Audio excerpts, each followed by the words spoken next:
Do I see everyone here? Okay, Anne. All right. This regular business meeting of the Edmond School District Board of Directors for January 26th, 2021 is called to order.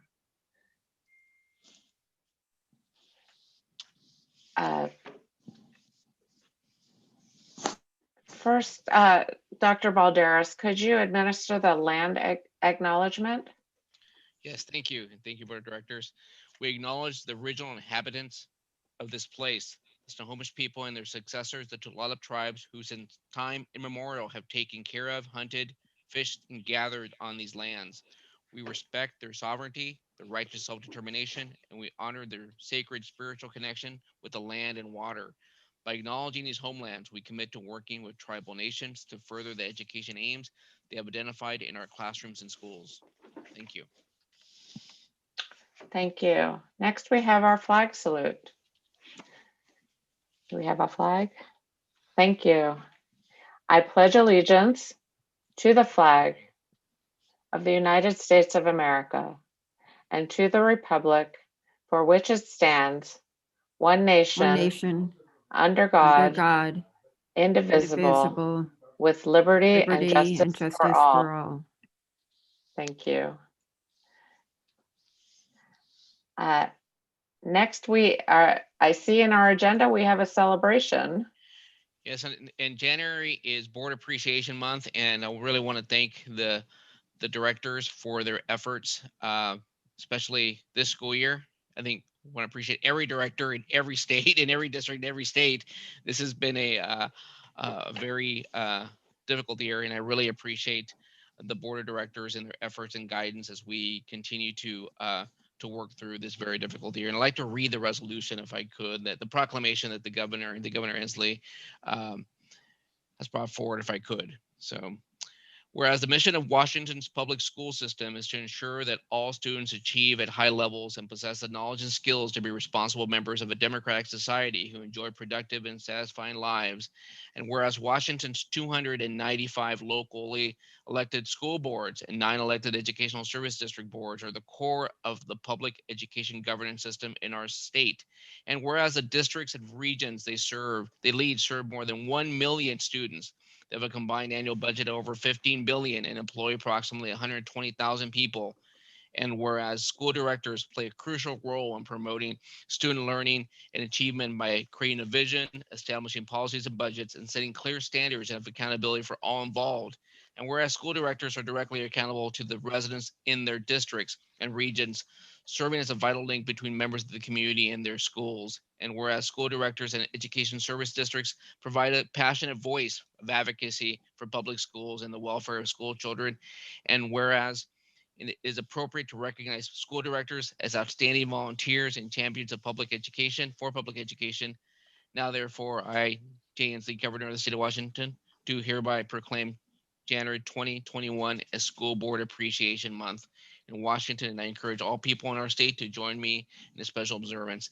So, thank you, directors. If we were together, we'd be having a little cake, a little, and a little again just recognition with our community. But really want to really thank you for your work, always, but especially during this very difficult year. So, thank you for your service.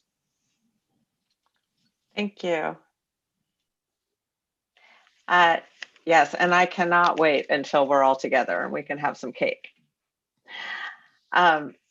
Next on the agenda is an approval of the agenda. Do I hear a motion? Did we have anything we wanted to amend the agenda with, Dr. Balderas? I don't recall. No, no, we Okay. didn't, President Kilgore. Thank you. I move that we approve the agenda as is. This is Karen, I second. It's been moved and seconded to approve the agenda for tonight. Is there any discussion? Hearing none, I'll call for a vote. All those in favor of approving tonight's agenda, please indicate by saying aye. Aye. All those opposed say nay. Any abstentions? The motion passes and the agenda is approved. Next, we have our hopefully approval of the school board minutes for January 12th, 2021 business meeting. Do I hear a motion? This is Ann. Move to approve. I second it. Okay, it's been moved and seconded to approve the school board minutes for January 12th, 2021 business meeting. Is there any discussion? Hearing none, I'll call for a vote. All those in favor of approving the school board minutes for January 12th, 2021, please indicate by saying aye. Aye. Any opposed, say nay. Any abstentions? The motion passes. Next, we have the public comments. The public comment item on the agenda is an opportunity for citizens to address the school board. Items brought forward during this portion of the agenda will not be acted upon by the board at this time. Questions may also be referred to the superintendent or staff for examination and later response. Due to COVID-19 pandemic, the board will accept written comments only until further notice. The board will allow up to 30 minutes during the board meeting to read the comments received. The president will have the discretion to increase the time as needed. And I think what I will do, let me get to our public comments, is I've had a chance to look at them, at least all those that came in up until 4. And they're pretty much about the same thing, which is reopening the schools. Most of the comments are against. And so what I'd like to do is to ask each of our school board directors to read, say, 2 comments, and that will give us a total of 10, and that should be about 30 minutes. And I will start. And then, of course, all the public comments will be attached to the minutes and be part of the public record. So I'll begin. This is Bridget Halfiker on the hybrid model. I am a parent and an educator in Edmond School District, and I'm writing to you because the decisions you make about school reopening will touch every part of my life, personal and professional. I do not believe it is right for you to make this decision without full transparency to the community, staff, educators, parents, and students. If the district wants me to trust this decision and put faith in their abilities, the price is transparency. That is not an unreasonable exchange. As an educator, I work with kids who have IEPs who struggle to access the classroom learning. It has taken months for me to build the relationship necessary for them to come to groups, access online learning, and participate in the learning. I know which students need which types of support in order to access the learning. I know which families need which kinds of support to support their child's learning. If I have completely new students now, I'll be spending the rest of the school year figuring out how to connect with the kids and the families. The kids that I've worked so hard with all year will be back to square one, falling even more farther behind as their new teachers struggle to connect with them. As a person, and it feels important that I stress that my personal concerns for my family and myself are valid. My concerns are that my 8-year-old son attends Terrace Park Elementary School. As a parent, I'm outraged that my son might not continue his 3rd grade year with his teacher. His teacher knows what he needs to be successful. He feels comfortable asking his teacher for support. We both know how to access the learning that is provided by his teacher. I am disgusted that our lives could be flipped upside down, having to build new relationships with new teachers. As Sir Ken Robinson said, the heart of education is the relationship between teachers and learners. That's what it's about. Quality learning is not about having students in person or remote. Quality learning is not about which specific programs or curriculums are mandated. It is the relationship. If the district wants my trust and faith, the price is transparency, and that is not an unreasonable exchange. This next comment comes from Nicole Harold. I am an educator in Edmonds School District. I understand that reopening schools is a gigantic undertaking during the middle of the school year. I also understand that you cannot discuss the specifics of a bargain. However, there are steps you can take to share what your plans are for the community once specifics have been ironed out. In particular, we would all love to know how the district is going to help piece together the communities you are breaking apart by rushing into a hybrid learning model wherein we cannot maintain our classrooms with their teachers. Sir Ken Robinson said, "The heart of education is the relationship between teachers and learners. That's what it's about." Quality learning is not about having students in person or remote. It is about relationships. How does focusing on where students learn demonstrate that the well-being of our students and families is the district's top priority? On a personal note, and it feels important that I stress that my personal concerns for my family and myself are valid, I am shocked by your willingness to expect me to go into a classroom 4 days a week without a vaccine, with students that are also not vaccinated when we are so close to receiving the vaccine. If I were to be the only one at an increased risk from this decision, I would be more willing to consider the situation, but you are putting my entire family at risk by asking me to return to school before being vaccinated. This is unacceptable. For you to suggest that it is acceptable to put the livelihood of my family at such a substantial risk of infection shows how little you understand what you are asking educators to do. As an educator, I balance my concerns for my students and concerns for my family on a daily basis, sometimes by the hour, minute, or second. I am often willing to give more than is contractually asked of myself. However, the realities of this pandemic school year are highlighting boundaries between reasonable and unreasonable requests, good pedagogy and compliance, and district authority and district responsibility. Please wait to return to in-person learning. Please wait for it to be safe for students and their families and educators and their families. Wait, please wait. And now I would pass on the reading to who would like to go next. I'll go next, Deborah.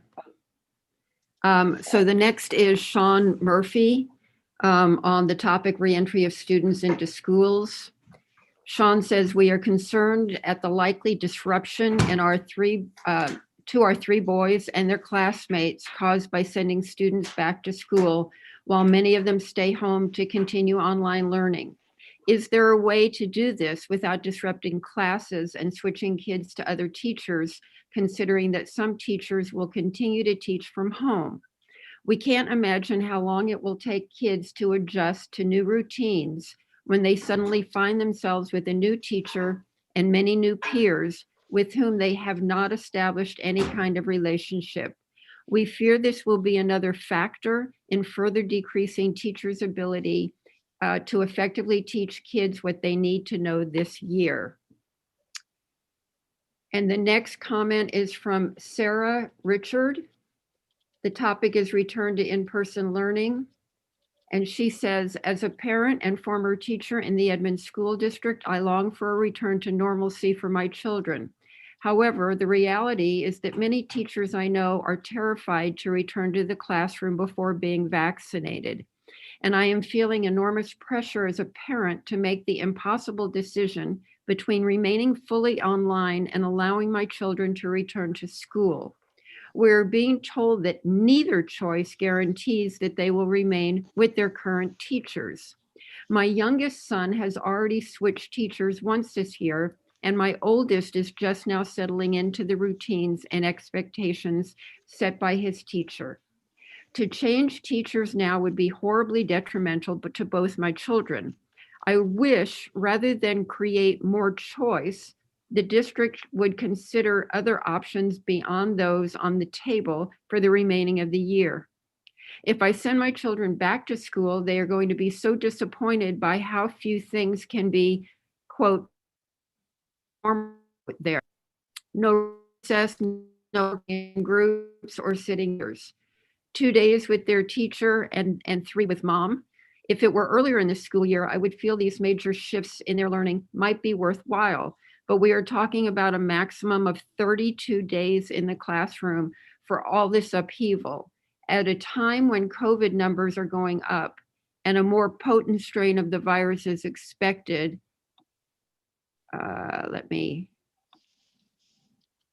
Is expected to peak this spring, summer. It's not worth it. Stop creating more chaos. Let's focus on doing online learning well and planning for full re-entry of all students in the fall.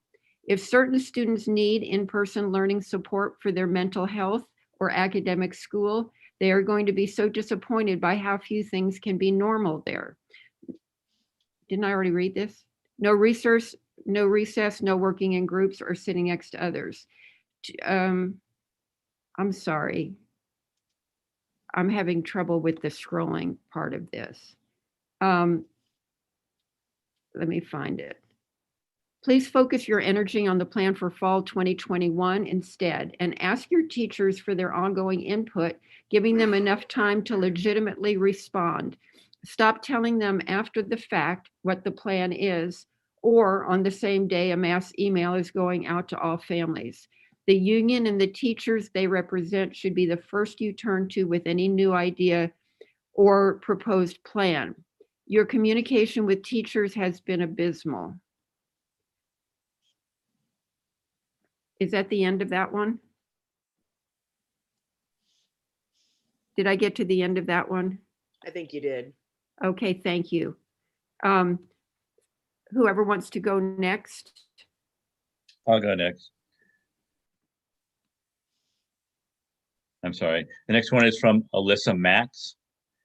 It says, hello, if remote learning continues in fall 2021, please shorten the amount of time on Zoom.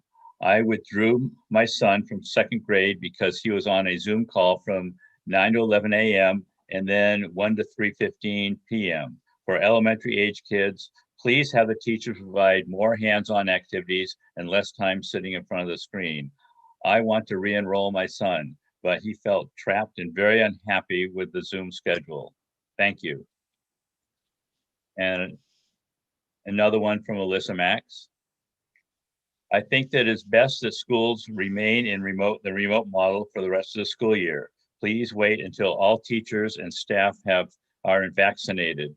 Please shift to focusing on reopening safely this fall. The federal government will also have more funding for schools to use for safety measures. The UK strain is more contagious and now has been found in our country. The best protection against serious illness is to have many people vaccinated as possible. Waiting until fall gives everyone the best chance to get the vaccine and hopefully dramatically reduce community spread. And I'll do one more because those were very short. The next one is from Aaron Holder.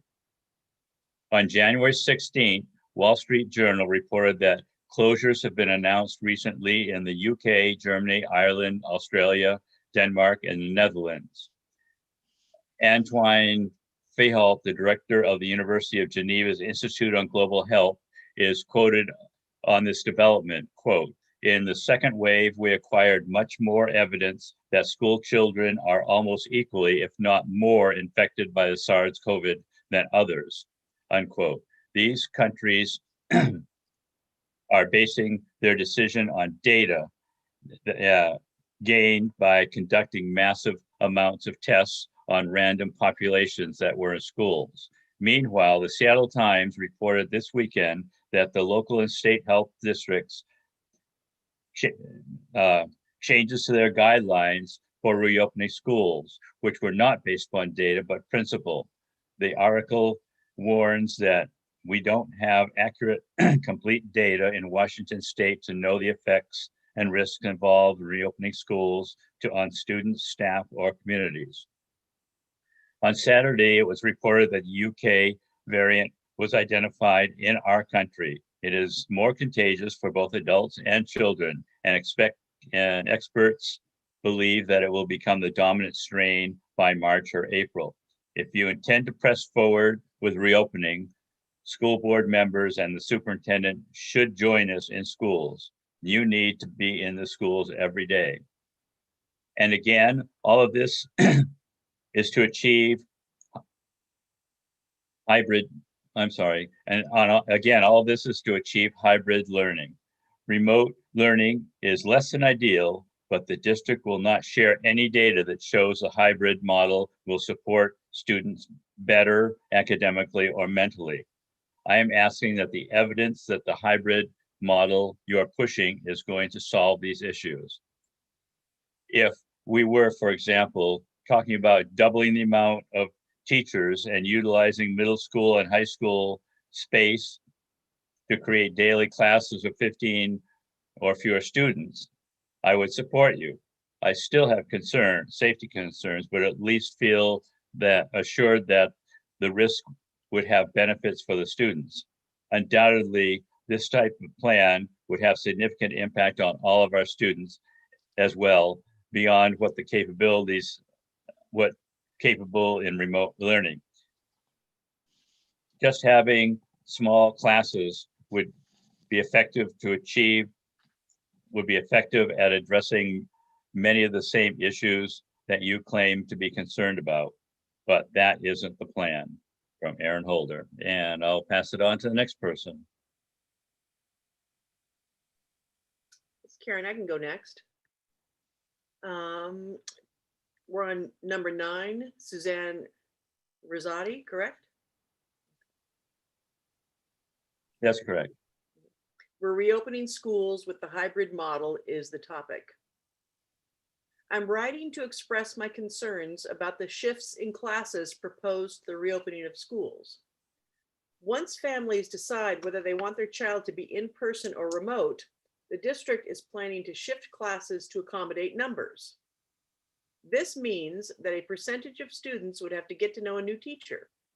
Another percentage of students would have to adjust to new students joining their Zoom class, a forum that is already intimidating for some students. How is this best for children? We spent the first 6 weeks of school building a sense of community, following the tenets of responsive classroom.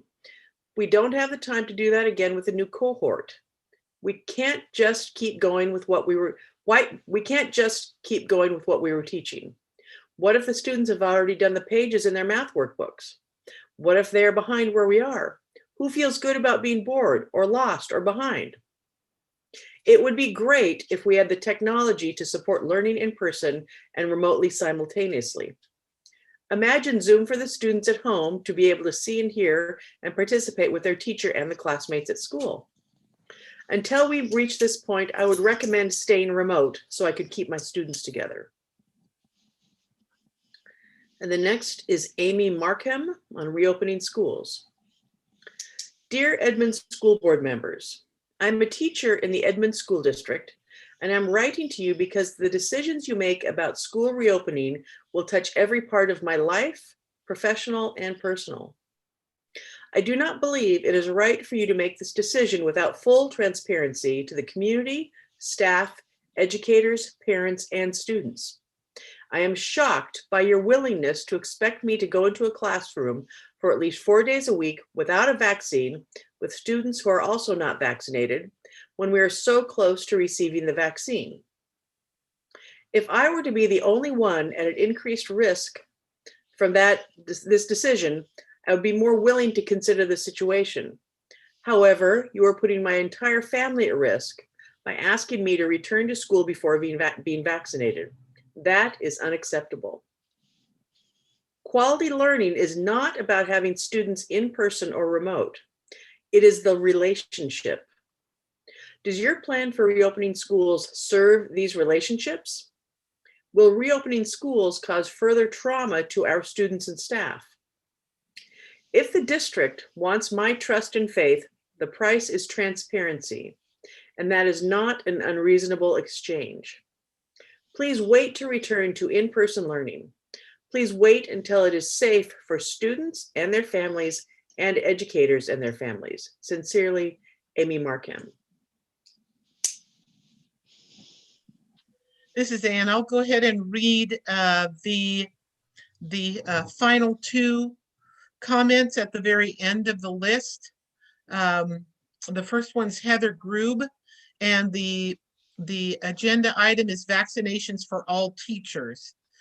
She says, in order for us to feel safe sending our child back to school, it is imperative, one, teachers are prioritized and given the vaccines before classrooms open.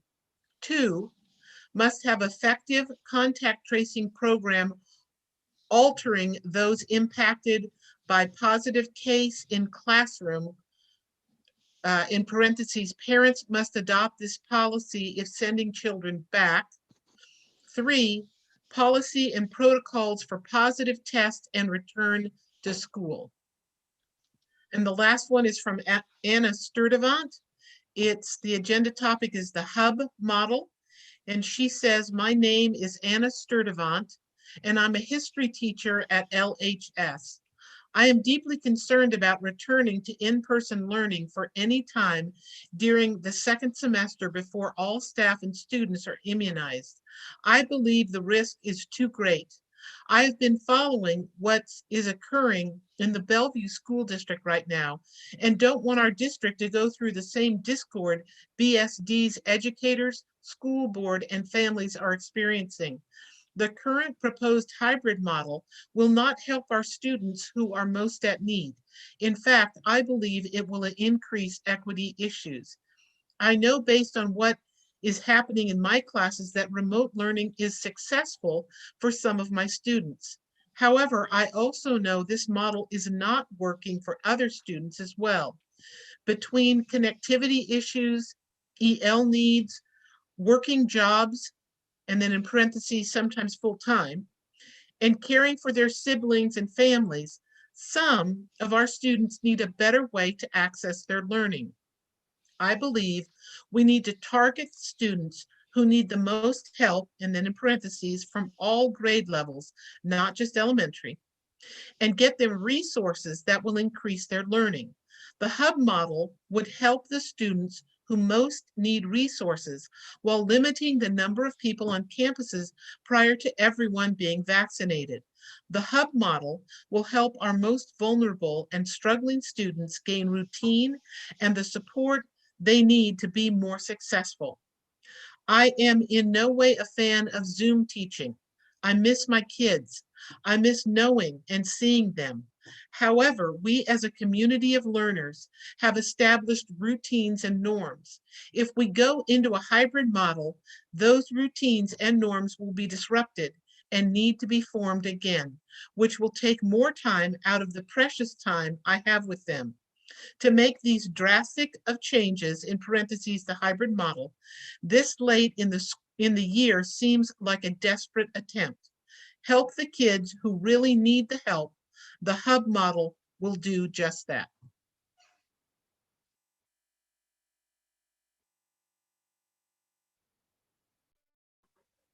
Thank you. I found some additional comments that are not on this topic, and we have a couple of minutes. I thought I would go ahead and read those, but the bulk of the comments are on the same topic. However, I did find a couple. One comes from David Asink on curriculum adoption. Members of the board, currently we are looking to adopt curricula for mathematics, which is a very long time coming, but this process has brought a few things to my attention. First, adoptions are difficult. During a pandemic, even more so. I think that since this is happening now, not only are teachers less able and likely to contribute, we do not know what OSPI will do as far as standards. Reichdahl has hinted at changing the standards in both COVID guidance documents and his long-term vision. When teachers express concern, though, we are warned that if we do not adopt now, we will likely lose the chance. This warning has happened in other disciplines as well. Second, in communication to math teachers, we were told to think about this adoption as an, quote, opportunity to shape secondary mathematics in Edmonds for the next 10 years, unquote. 10 years is an incredibly long adoption cycle. In addition, by the time we have a new curriculum, our books will be older than the students entering our high schools. It can come across to students and the community as not supporting students when we don't provide up-to-date materials. We also need to make sure that the state begins to push for altered standards. We are ready to support our non-university bound students as well. Third, there is no structure in place to frame the adoption process. There is no system in place to ensure timely replacement of materials, while our neighboring districts have plans to adopt on generally defined cycles and with predetermined processes. I would assume the process is easier and less labor intensive if the process was clearly defined and happened regularly and would not create strife among competing disciplines. And the next one is, it's sort of adjacent to the other topic, but a little different. This comes from Zandra Esco, Time to Think About High School Students. I serve as the contracted learning teacher at Linwood High School. In this capacity, try to make sure I can read the whole thing. I work with students who, in the best of time, already experience a lack of engagement to school. A year ago, when we went out of building, I spent my workday emailing, text messaging, and calling seniors in an attempt to keep them engaged and moving towards the June graduation. This fall, I sit at my computer with my black screens and attempt to cheerlead these students to work on courses which they need to meet their graduation goals. I have tried all of the tricks for engagement, from chat questions to breakout rooms. I spend my office hours once again emailing, calling, and texting students in the hopes that something will help bring these students into engagement, often in spite of their unreliable technology. When my day is done, I leave my office and go see if my oldest son, who is a high school senior, has turned his camera on or completed an assignment for his classes. I see his depression and lack of engagement. I know that this is what the parents of my students see as well. For seniors, they need to be engaged, and it needs to happen now. It is time to stop focusing all the time and attention on the elementary students and start thinking about the mental health, engagement, and education of our high school students. I don't mean full-time school, but high school students need opportunities to connect with peers and teachers safely, and they need places with reliable connections where they can go safely to connect in school. These high school students need the district support if they are to have any chance of making progress on their education this year. And I believe, unless somebody else has seen another comment that was on a different topic, I think I've covered all of them. And as I said earlier, all the public comments will be attached to the minutes and available. And of course, the board does read all the comments. So moving on, we have our consent agenda. Do I hear a motion? I move to approve. This is Ann, seconded. It's been moved and seconded to approve the consent agenda. Is there any discussion? I have a couple of questions. I'm supposed to know this probably, but I'm wondering what the private purpose trust fund is. Thank you for the question, Director Kadams. And Lydia, can you explain that one to the board?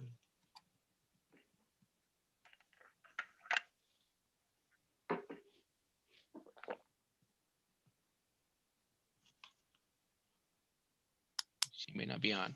So that is a fund that, my understanding, that's a fund that is actually a special fund that provides support for schools that gets submitted to the district office from schools for students that are underserved. And it's a special fund that a lot of times it is, or actually has to be public dollars that are donated to the school. They get processed through the district office and to support kids for for a variety of reasons. It could be, for example, they need support for outdoor school. They need support for specific items. And again, they can't be paid from the general fund.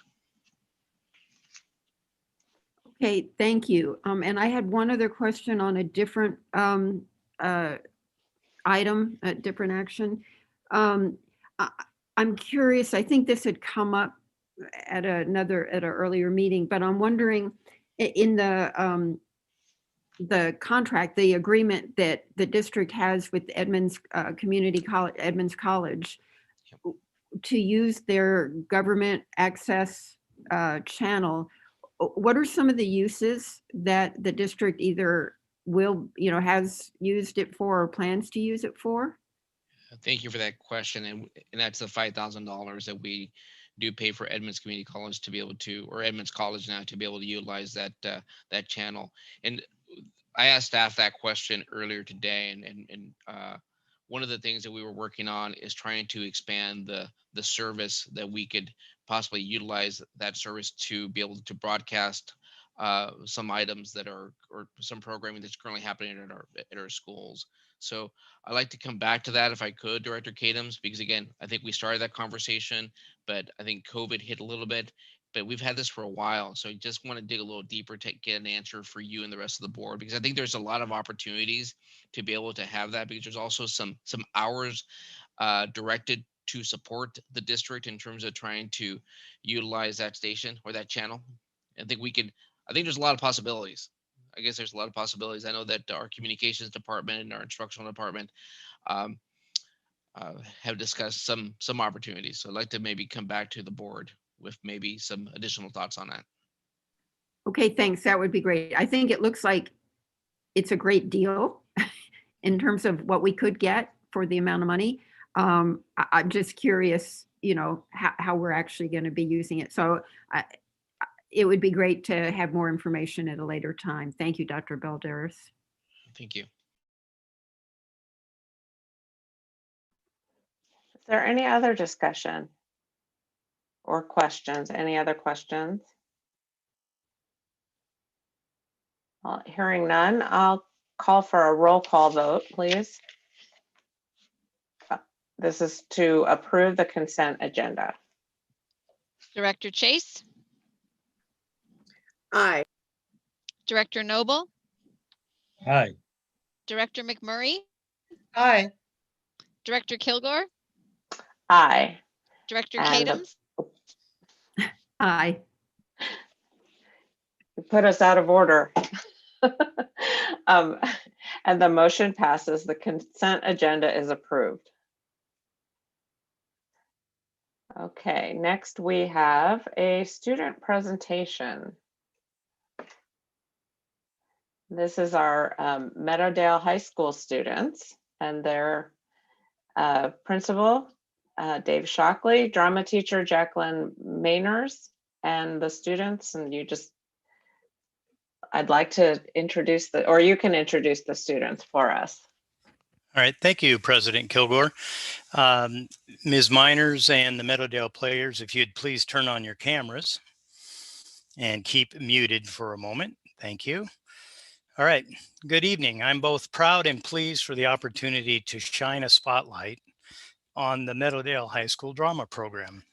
As many of you in attendance may recall, a few years ago, due to changes in funding and staffing concerns, it appeared as if the drama program was on its last leg. The drama students and their supporters never gave up on the program.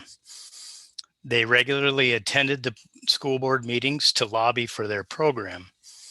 As the principal of Meadowdale High School and a huge supporter of the arts, I never gave up on the program either.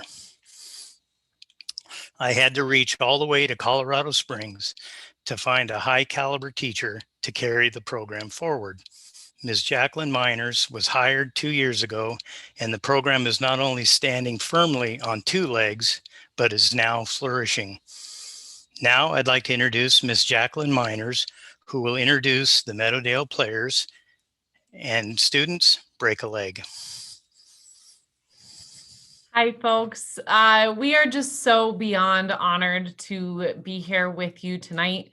We're just so excited to share our work with you. I'm not going to talk much. I'm going to let these guys take the floor. What we're going to do is we're going to introduce ourselves. We're going to talk about the winter play that we did back in December called She Kills Monsters. We'll show you a short clip, and then after watching the clip, we'll talk a little bit more about our process in creating the show, and then we should have some time for questions at the end as well. So I believe Claire can take it away. Hi, everybody. My name is Claire Moore, and I'm the president of Meadowdale High School's Drama Club. I played the role of Agnes in our production of She Kills Monsters, and I also designed the hair and makeup for the show. Hi, I'm Jeevan Southwick, and I'm the Vice President of Drama Club as well as the Improv Team Captain. In the show, I played Orcus and Ronnie and also edited the show.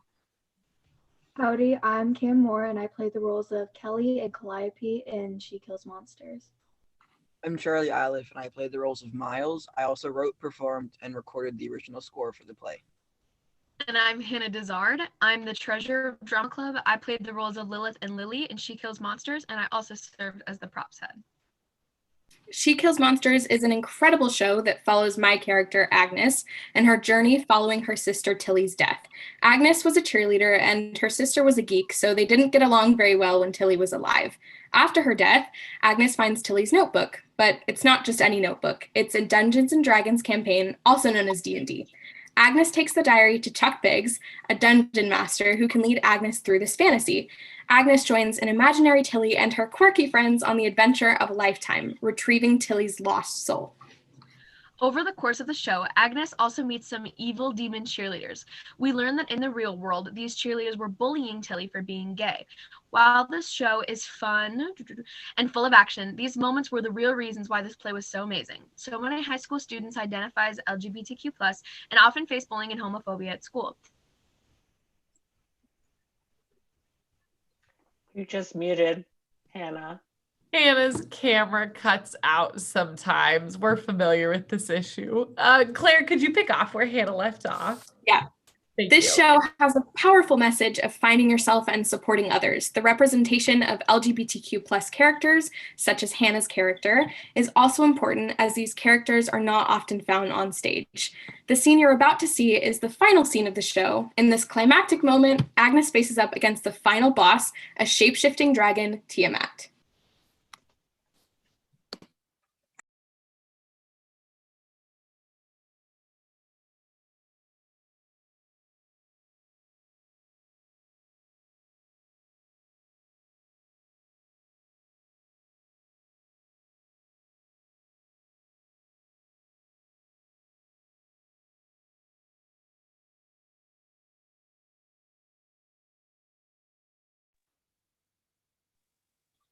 And we can see the video, but we're not hearing any sound.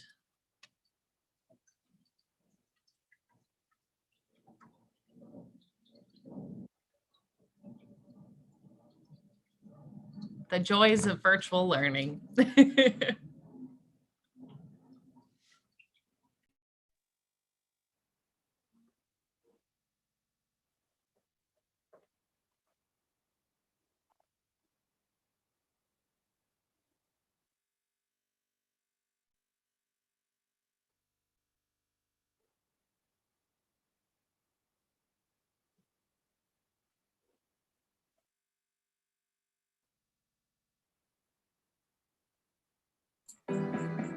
Final fight.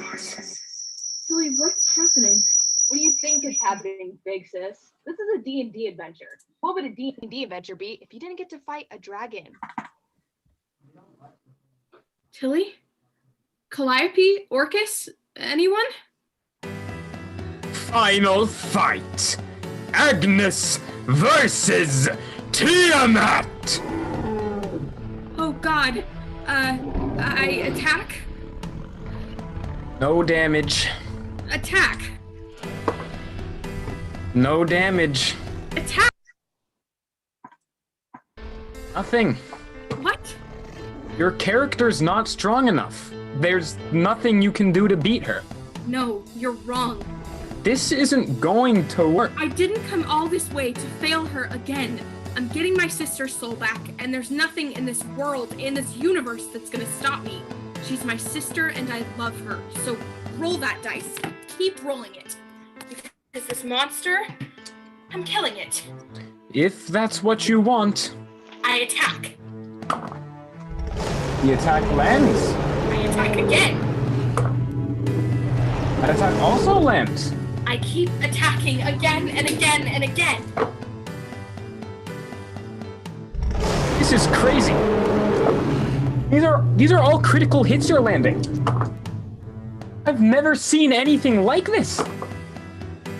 You look up and you see a weak spot on Tiamat's belly. The same one the real Tilius left all those years ago. I plunge my sword into Tiamat's gut.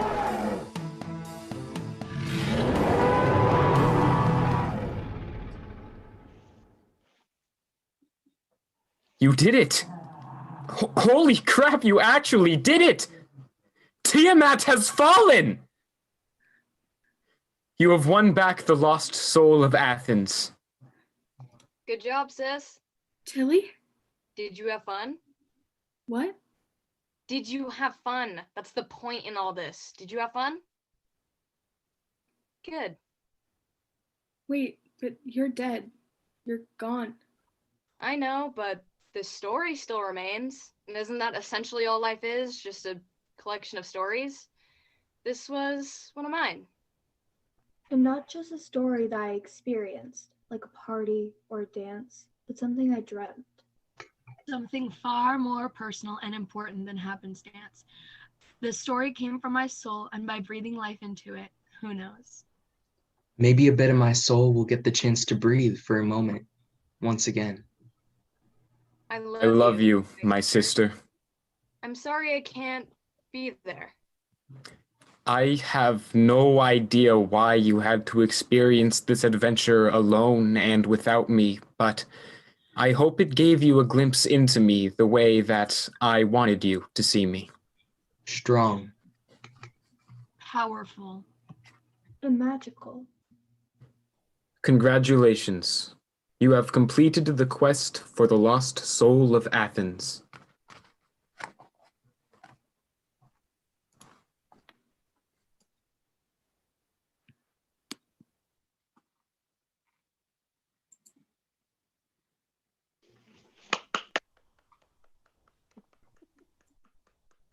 We rehearsed this show for about 2 hours every day after school from the end of September through early December.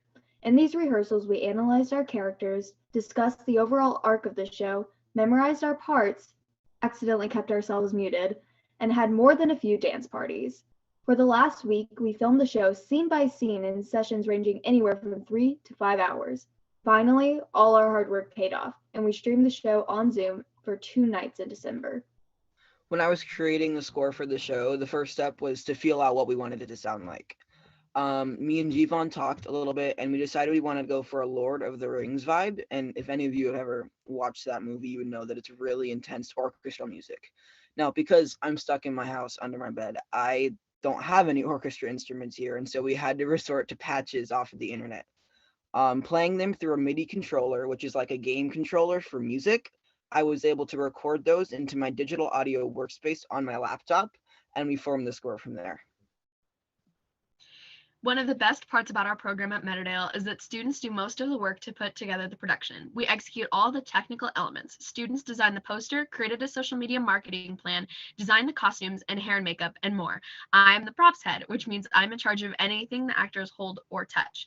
In order to find all the props for the show, I started by making a props list and then labeling what I had, what I needed to buy, and what I had to make. I immediately started making stuff because that took a while. And then we ordered lots of stuff on Amazon. I had multiple office hours conversation with Miners. And then Miners and I Zoomed, and she found the stuff in the props closet that I remembered that we had, and it was a mess. And then we had a prop pickup day and a prop drop off after quarantining everything for like 2 days on like a table in the black box. But yeah, that's how we did props. So once we got all this in place, the music, the props, all the rehearsals done, we started recording the show. So we had Zoom meetings where we just had everybody that we needed in the scene. We recorded that, and Miss Miners added it to a Google Drive folder, and I used that folder to put the clips into Premiere Pro, where I began editing them, adding any special effects. Like in that scene you saw, it was a lot of combining different elements. So in that Google Drive folder, we also had all of the music Charlie did and all of the graphics that we wanted to use. So it's all in one collective spot. Yeah, and throughout the whole editing process, it took me about 2 weeks or a little more, but it was really great to stay in contact with Miss Miners, and then as I edit, constantly check back in and see if we're heading in the right direction, because we do have that divide with technology.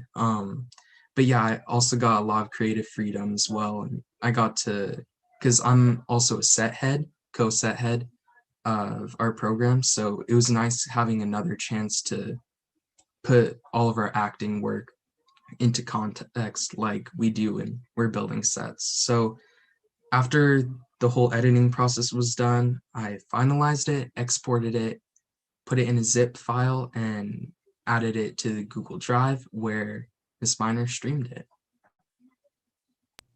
If you enjoyed She Kills Monsters, we of course do need to use this platform to make a shameless plug for our upcoming shows. Our 7th period play production class has been working on all semester to master the art of Zoom theater. And we've worked as an ensemble to create an original piece. The COVID Chronicles. The COVID Chronicles will stream on Zoom on this Friday, January 29th at 7 p.m.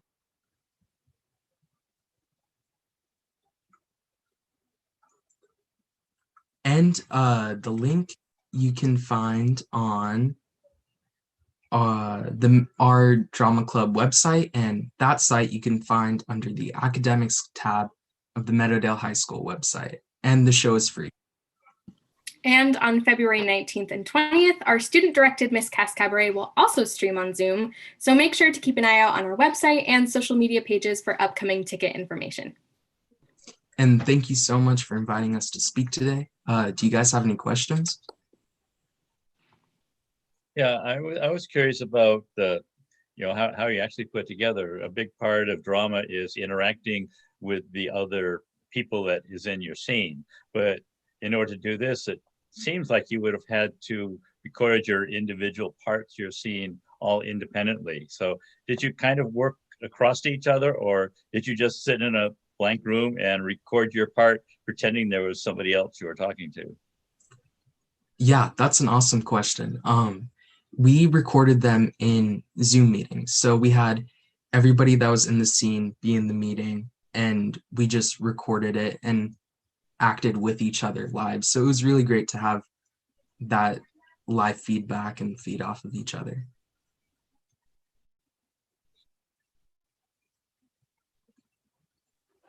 Other questions? Anne? I'm wondering about the technical hardware needed to make this production, and whether or not it was provided by the school, or if you had to use your own computers and different hardware that you had at home to pull this off. Yeah, a lot of the main tool that we used for this was Zoom. So most people, they use their Chromebooks.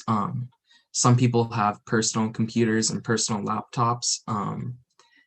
Having personal ones it kind of gives you a little bit more flexibility, because Chromebooks don't always have the same Zoom features. Like, for example, some laptops can do green screen, which we used in the show, and some can't. So there's a little bit of a divide there, but other hardware things we used, I used Premiere Pro to edit the show, and I was using my high school subscription because I'm also taking video and film production this semester as well. So yeah, it was pretty much just Zoom to record everything, just using laptop cameras, standard mics, yeah, I think baseline, all you really need is Zoom, determination, and editing.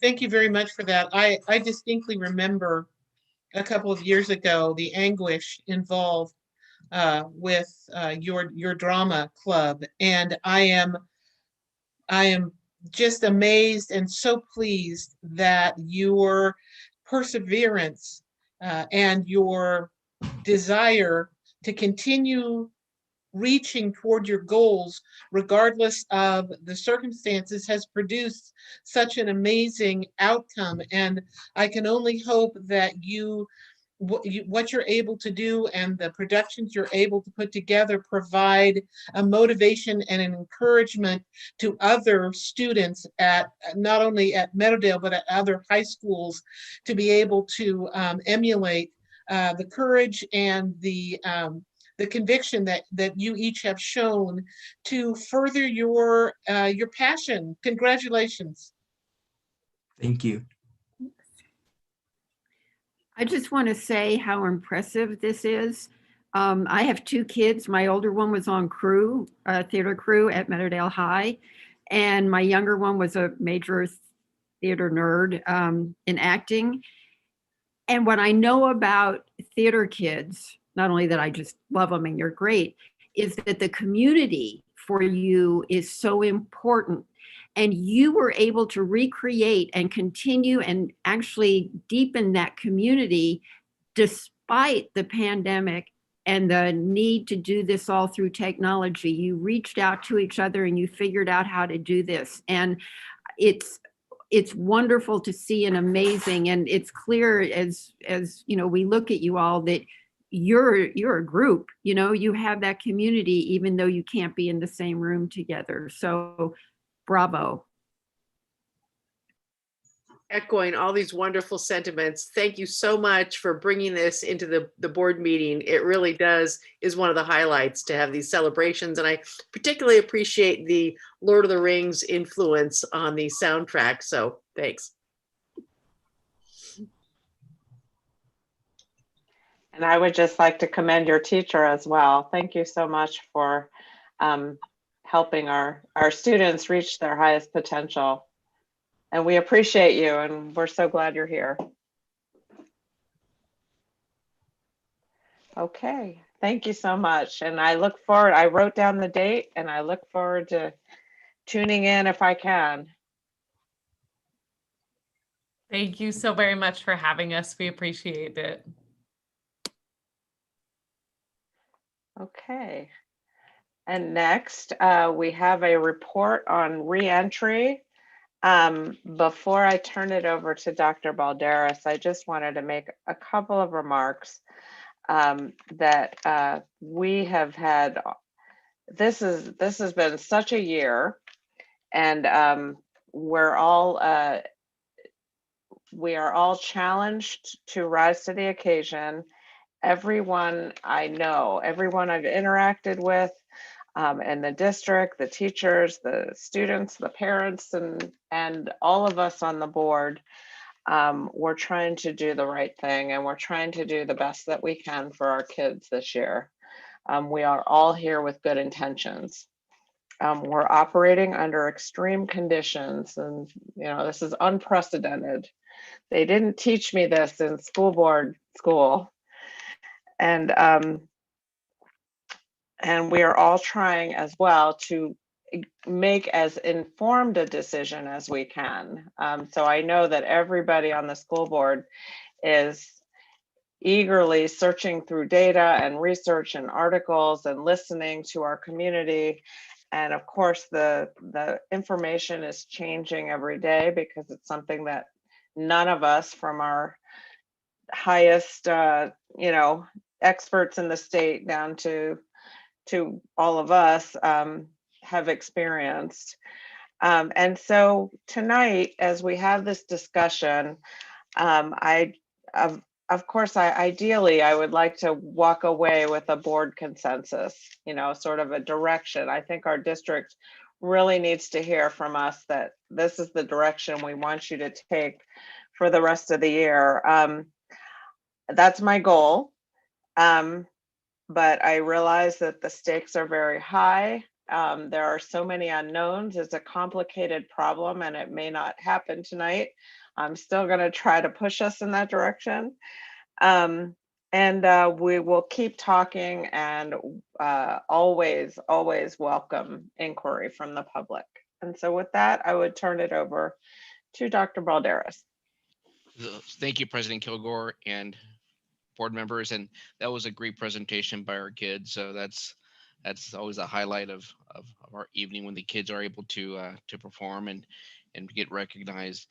I want to start off by, again, just expressing to the board, we're currently in bargaining with our employee union with regards to working conditions, and we have closed bargaining here in the Edmond School District. So very little can be discussed in terms of the specifics, in terms of what the bargaining is in due to that. Again, we're in closed bargaining here in Edmonds, but I can speak to, some of the comments being made regarding the hybrid model, specifically to the hybrid model, and if being transparent. And because we are in bargaining, I can't explain exactly what is happening there, but I can explain that if we were to move in a hybrid, would kids keep their teachers? Maybe not so much. Again, there would be change. It becomes an issue of scope of numbers. How many kids want to come in to our into school? How many kids want to stay remote? And how many teachers will that take? And how many teachers do we have? So it becomes a math problem for the system that takes a little bit of time to resolve. So there could be movement. Actually, there will be movement. How much is really dependent on how many parents want to stay remote, how many parents want to stay with their teachers. There's also a question in terms of, I know parents, the main question I get, and the main question that I think board members get is, hey, can I stay with my teacher? What does the schedule look like? Well, I can't speak to what the schedule looks like because, again, closed bargaining. And can I stay with the teacher? That's not a guarantee if we do move to a remote model. So to be transparent to the community that's on and to the board, that's something that is being considered in terms of the hybrid model that we discussed over the summer that we're that's being discussed now. I mean, there's all sorts of models that are out there right now. So specifics to the community, when we do get resolution with through bargaining, we will share out the model. We will be very explicit to the community regarding the possibility of the community of the student not having the same teacher. We will be very specific. I know that's something that's been asked, and we will be very explicit when we do survey. And we didn't want to survey up front like we did early on in the school year, because the community asked us, what are you asking? What are you surveying for without a schedule? So we wanted to wait till we have a schedule to be able to survey the families in terms of what, if they want to stay remote or want to come back in, but also being very explicit what that means. I think that's part of the language. What does that mean to the student? What does that mean to the family? Can the family have a different teacher? Possibly. Again, when we get to the schedule, what does that look like? Being really explicit to the community, to the family members. Read the McKinsey report that just that came out, the projected learning loss. And when I look at things in the district, is trying to frame it with an equity lens. Try to frame it with an equity lens. And an equity lens to me, and let me define what that means to me, it's a set of questions that helps me assess and analyze what impacts a decision has on a specific group of kids. And how do you try to mitigate that as a school district? So when I say equity lens, it's a specific decision-making tool. And in the McKinsey report, states that kids right now, the learning loss of kids for kids overall is 5 to 9 months by the end of June 2021. Right now, because of COVID from March, and this is a projection learning loss, 5 to 9 months of education. Students of color, 6 to 12 months. Students of color, 6 to 12 months. And students that are not of color, 4 to 8 months. So what's been stated a few times, it's the why. Well, that's the why. That's the why. This is working for some kids. This is working for some kids. This is not working for many other kids. This is not working for many other kids. So we'll continue to work to do the best we can. I think President Kilgore and the rest of the board have stated this often when I talk to you individually. We're doing the best we can with the information that we have. It just keeps shifting a bit. I know we've talked about vaccinations. Was on a call today about vaccination schedules. Got a letter from Dr. Spitters, our health authority, Friday. We're 1 to 3 months away from vaccinations being available. Today, heard where for the next stage won't be till middle of March for educators. And this county will not move educators above, will not shift educators because, again, it's not an individual county guidance, it's state guidance. So they're limited in terms of what their authority is. So we want educators vaccinated. We're actually planning on utilizing one of our school sites when that's available to be able to maximize space and be able to see if we can, again, just provide a service to our community to be able to provide space for vaccinations to occur. So again, we are doing the best we can. We are in bargaining, so we are limited in terms of what we can say, but we will be transparent with the community when we do get a resolution and what that impact is on the student. And the why, I gave you the why, is that this is truly an equity issue and there's learning loss happening, specifically to marginalized communities. And where 53% of our students are students of color. 53% of our students are students of color. So, and we see this happening. I sit on a national COVID response team, and talking to my peers from across the country, they experience the same thing. I'm on a call tomorrow with superintendents from across the country. We're going to have the same discussions. And the discussion is we need to be able to mitigate the learning loss and the trauma that this is causing some of our most marginalized students. Because again, this is working for some. I'm not saying it doesn't, and it has not, but it's truly not working for a lot of kids, specifically kids of color, which we are predominantly as a district. So we just want to make sure that you're aware of that. And right now we are in stage 1, and I can have Dr. Geslin or Dana be able to speak to where we're at with that in terms of the stage 1. And we are working again on stage 2 reentry working conditions with the association. And again, those can't have too much discussion in public, but we are working hard, and we've had 6 bargaining sessions the last 2 weeks with the employee union. Dana, I don't know if you want to give any Dr. remarks. Balderas? Yes, ma'am. Before we go on, I have 2 questions of clarification on your presentation. And first of all, thank you so much for all the work that you and all the staff are doing, because I know how hard it is and how incredible this is. But when you quote the learning loss and the projections on learning loss, that I think is being compared to regular in-school learning where all the kids are there. I'm curious about the relationship between the learning loss happening under a remote situation and the learning loss that would be happening under a hybrid situation, which is what we're talking about going to. And I'm not sure that data exists about that. Yeah. No, I mean, that's very true, especially in Washington State and trying to stay regional here. The majority of districts that are large districts have not reopened.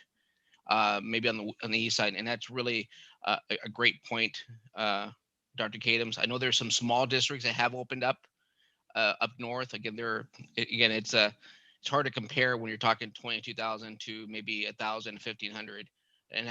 But I can say that I did speak to a superintendent last week that did speak to me. Again, it depends all on schedule. It depends how you do the schedule. That superintendent told me that his kids were actually growing because they were in school, but they were focused on EL and English language arts and mathematics. That was what they were doing during the day.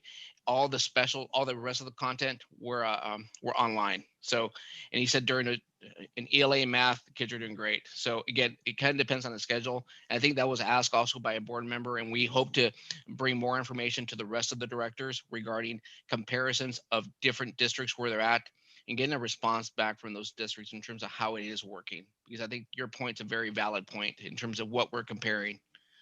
And I know we've also mentioned our interest in seeing data on learning that's happening under the remote learning in our district. So as we enter the midterm, I have one other question of clarification, and that is, you know, there's clearly an interest on all of our parts to know when we could get all our school staff to be vaccinated. My question is, after, let's say that happens in a month. Once that happens, would we be able to go back to all students in a regular, you know, in-person model, or would we end up still having to do a hybrid model? And thank you for that clarity. And we would still be in a hybrid model because we would still need to follow the labor and industry regulations regarding how many kids we have in school. Because again, our kids would not have been vaccinated as of yet. Our students have not. Our adults could be vaccinated, and depending on the vaccine, there's one that's 18 and over, one's 16 and over. Depending on what type of vaccine, our youngest learners, we would still have to have the same spacing and the same protocols that labor and industry have expressed that we need to follow, and we have been following. Thank you. Thank you. Dana, you want to just provide a quick brief on stage one? And I know you had that last week, but. Absolutely. So we are fully in person for stage one, and that is several of our self-contained programs. Again, we have our DHH program at Madrona, our VI program at Hazelwood, some of our intensive support programs, and then our developmental kindergartens, and about 144 students are in person with us right now. And some students that were invited to attend in stage one chose to be remote, and so we did the reshuffle and are serving in that capacity. And it's going well. Of course, there's bugs to work out when you first start. That's why we did kind of that slow roll, and we're getting there. I did want to speak just a bit to vaccinations. One thing that was said in a meeting that we were in with Department of Health today was, if other vaccines get approved, then that will expedite us being able to vaccinate staff and those kind of things. And then they're also in the trials right now with our youth to see how those go, and then that next stage of that. To Dr. Balderas' point, it's looking like mid-March. There's just not enough vaccines right now, so that's the holdup again with that. But stage one is not without its challenges, of course, and our students have been out for a little bit, but it is so good to have kids in person again, and to work towards all the things that in person allows us. If we've heard this a few times, if fully remote worked for everyone, everybody be doing it all the time. And we know that our kids, many of our kids need us to serve them in person. So that's what we're working towards. So thank you, Dana. And again, just to reiterate to the board is that the best model is to have our kids back in school. The best model, have everybody back in school, everybody vaccinated, and we get back to learning. I think right now, we're doing the best we can with the information we have, and knowing full well that there's some social emotional stresses happening in our community that we need to meet, and trying to figure out how to do that the best we can. I mean, that's what we're trying to do. So again, look forward to the continued discussion with the board regarding what our next steps are. So thank you. We're here to answer any questions you may have in terms of where we're at. I have a question about the hybrid model. What additional supports would be there for students who, I understand one thing to be clear is that a hybrid model would involve the same number of hours with the teacher, correct? I mean, or is it, but they would be in-person hours? Just to clarify that. Instead of spread over 4 days, it would be 2 days, full days. Is that right? Dana, can you speak to that in terms of where?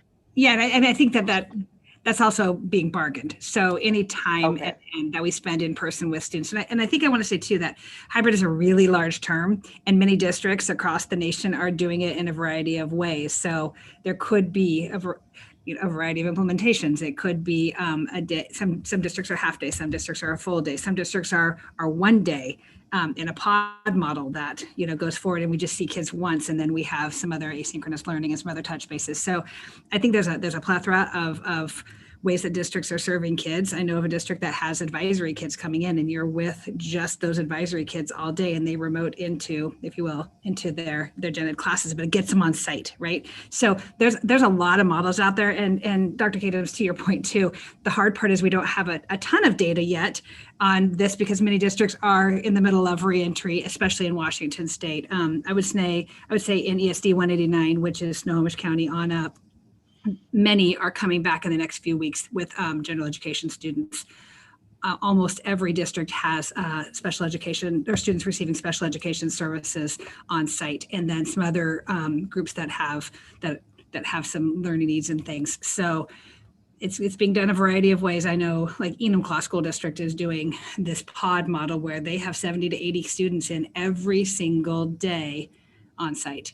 And so it's a variety of models, just trying to serve our kids. Again, our kids that are historically underserved is probably of most critical need right now.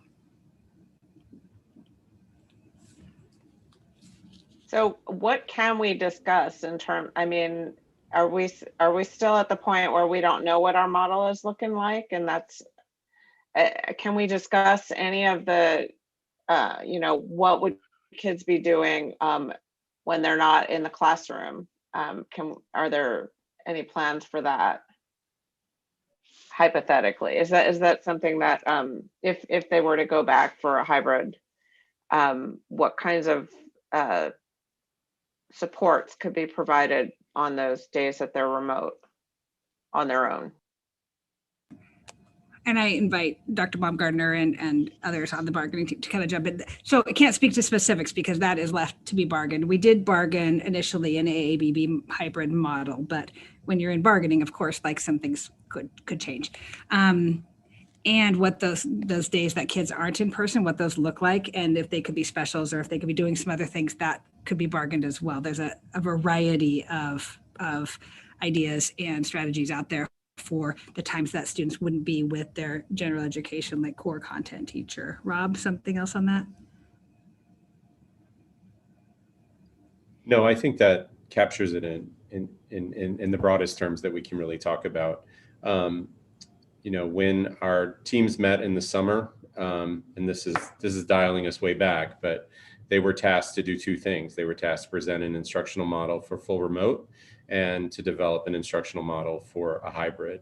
And so we've come prepared to share some of those concepts, and we were fairly public about those. So I think it's appropriate to talk about some of those. Now, these are not necessarily what will play out, but that we would try to replicate a regular instructional day when students are in person to the degree possible. With the schedules, we're able to launch them a little bit, depending on the age group, meaning that we can send them home with some things and some guidance about the independent tasks that they're expected to do. At elementary, we've invested in some technology supports that provide some video instruction, and these are used fairly widely. And so where teachers could have the students access a literacy mini lesson video and a writing mini lesson video. And these are provided through the publisher of our recently adopted curriculum. There were also recommendations that teachers produce some content through video or through the learning management system that they would provide for students during their remote day. And as Dana referenced, there have been conversations about how to allow students to access specialists and some of the other resources. It's again nothing that we've put out there formally, but we had talked about if a student that has IEP minutes over the course of a week, we would have an obligation to serve those students on their remote learning days as well. And so things like that we have to figure out. So those are the kinds of supports that we've talked about. Yeah, if you have any more specific questions about that or concepts you'd like us to consider, let us know. I would also like to chime in about asynchronous learning, because there's been a lot of conversation, and just generally speaking, because we are in close bargaining, just because you're not in synchronous learning, asynchronous does not mean that you're not doing anything and that there's no learning happening. There are instances during the school day pre-pandemic where teachers are working very hard every day to help kids towards independence in any given content area. And that independent time is super important. It could be independent reading. We need to have kids grow in their reading stamina. And that all happens when there's independence. And so asynchronous learning times are actually valuable times that kids need. Kids really need that. And it did happen during pre-pandemic times in the classroom. There are moments where kids are working independently, and teachers encourage that. And so when we talk about hybrid models, when we talk about synchronous and asynchronous, I would like all of us to kind of keep that in the forefront of our minds, that teachers do have significant impact on those asynchronous days, however few, however many. And I just wanted to put that out there, because we need our kids to work towards independence. That's the goal. And it's important. And so they need practice time. And I just wanted to add that for the board.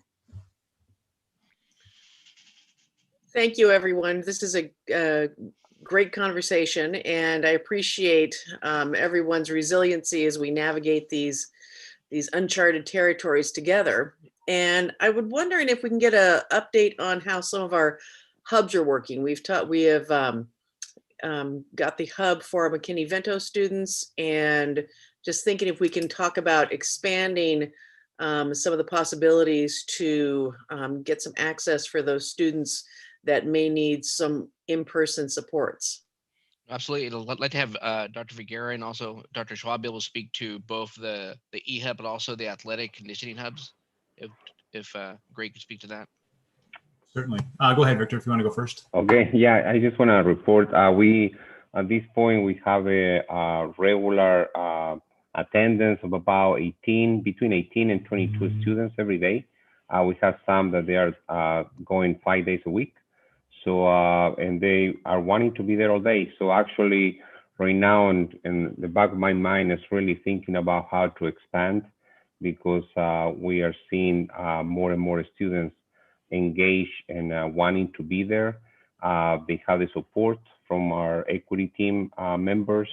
And really they are doing the work. I mean, we have several cases that I can share with you where the students, they were behind between 35 and 40 different assignments, and they got there, and now they're doing it, and they're working hard, and we're getting emails from teachers saying, you know, this is the best thing for my students. So we're really excited. We are following all the guidelines, COVID guidelines. We're seeing a lot of families also using the laundry services and using you know, any services that we're providing there in terms of supplies, jackets, I mean, you name it. So, and also I would like to use this opportunity to thank our community, because we're getting a lot, several donations in terms of food, clothing, school supplies. So we're really pleased with the outcome, and I'm hoping, again, we're thinking right now about how to expand and serve more of our students. Thank you. Dr. Vergara? Yes. So in terms of getting more kids served, is the number right now limited because of the capacity issue at the site? So you know of other kids who would be coming if we had another site? Yes, actually, that's right. So I'm hoping that we can expand at the Alderwood Middle School site, and also actually our dream is to open another site in a different part of town, so we can target a different student population. So we're working and thinking about that right now. Are there any barriers to that? Because I'd love to see it happen sooner rather than later. One of the main barriers is staff capacity, all the way from needing an administrator on site to our equity department, right? We're only five staff members. So that's something that we need to analyze in terms of the staff more than anything. And at the secondary level, as I've shared before, we are closing in on a start date of February 8th for the hubs at middle school, at high schools first, and then follow that with hubs at the middle schools. And then not long after that, our plan will be to expand to other groups of students that individual school teams identify as needing additional support. We know that, again, probably very similar to the problem that Dr. Vergara talked about with regard to capacity. We have a limited number of staff and limited space in order to maintain social distancing when we do bring the students onto site. But we expect to be serving multiple students across the day and providing them with access and support in their middle schools and their high schools. In addition to that, the conditioning hubs our conditioning pods are off and running, and no pun intended there. Last count was between over 500 students have signed up. Now get this, over 500 students have signed up to run sprints. That tells you how badly kids want to get back to doing something. And so drive by any of our high schools in the afternoons, and you'll see groups of students out socially distancing, wearing masks, engaging in conditioning activities. So it's really exciting to see kids coming back onto campus again. And I also wanted to just share a quick update with regard to the actual starting of athletic seasons, because again, WIAA has announced a plan, and our Wesco League has built a plan based on WIA recommendations to begin on February 22nd with fall sports in a modified season. And so they've identified, if we continue to be in phase one, if we stay in phase one, we can expect that we will see sport competitions taking place with cross country and tennis. And we will have practices happening in our other sports. And as we move into phase two, that then allows other sports to continue moving into competition phases as well. So we want to continue to hope the numbers, and it's all tied on the trending, tied to the trending of numbers in our county and what phase we're in. But we're rooting for phase two and getting there as quickly as we can so that we can get more of our kids out and back to some sense of normalcy again. So I'll stop there and see what questions you might have.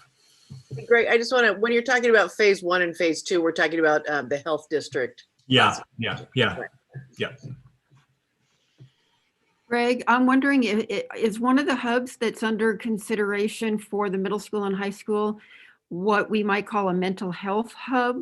I'm interested in what the counselors have been doing in terms of reaching out to kids who really need that extra support in terms of the social emotional needs. Exactly. And go ahead. Yeah, those are the students among the students that we would target. So as I mentioned, we identified an initial group of students, our students that are served in our beginner and newcomer ELs as that first group to bring in. But after that, we really wanted to hand it off to school teams to identify those students that they know of that need support. And so again, it's those students that you just described, Dr. Cadiff. It's the students who who are struggling, and counselors know who those students are, and they've been connecting with them virtually, but it would really be nice if we could see them in person. So those are the groups of students that we're going to be targeting next. And is there a way for the kids to self-identify? That's a good question. So again, because of the capacity issue, I would expect that if we opened it up to self-identify, we would probably have more students than we could serve. So I think it'd be nice if we could get to a place where students could self-identify, but I think we're also going to have to work to identify students that we know of.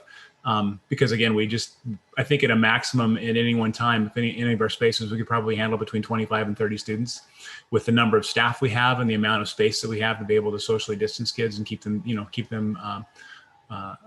safe when they're on campus. So.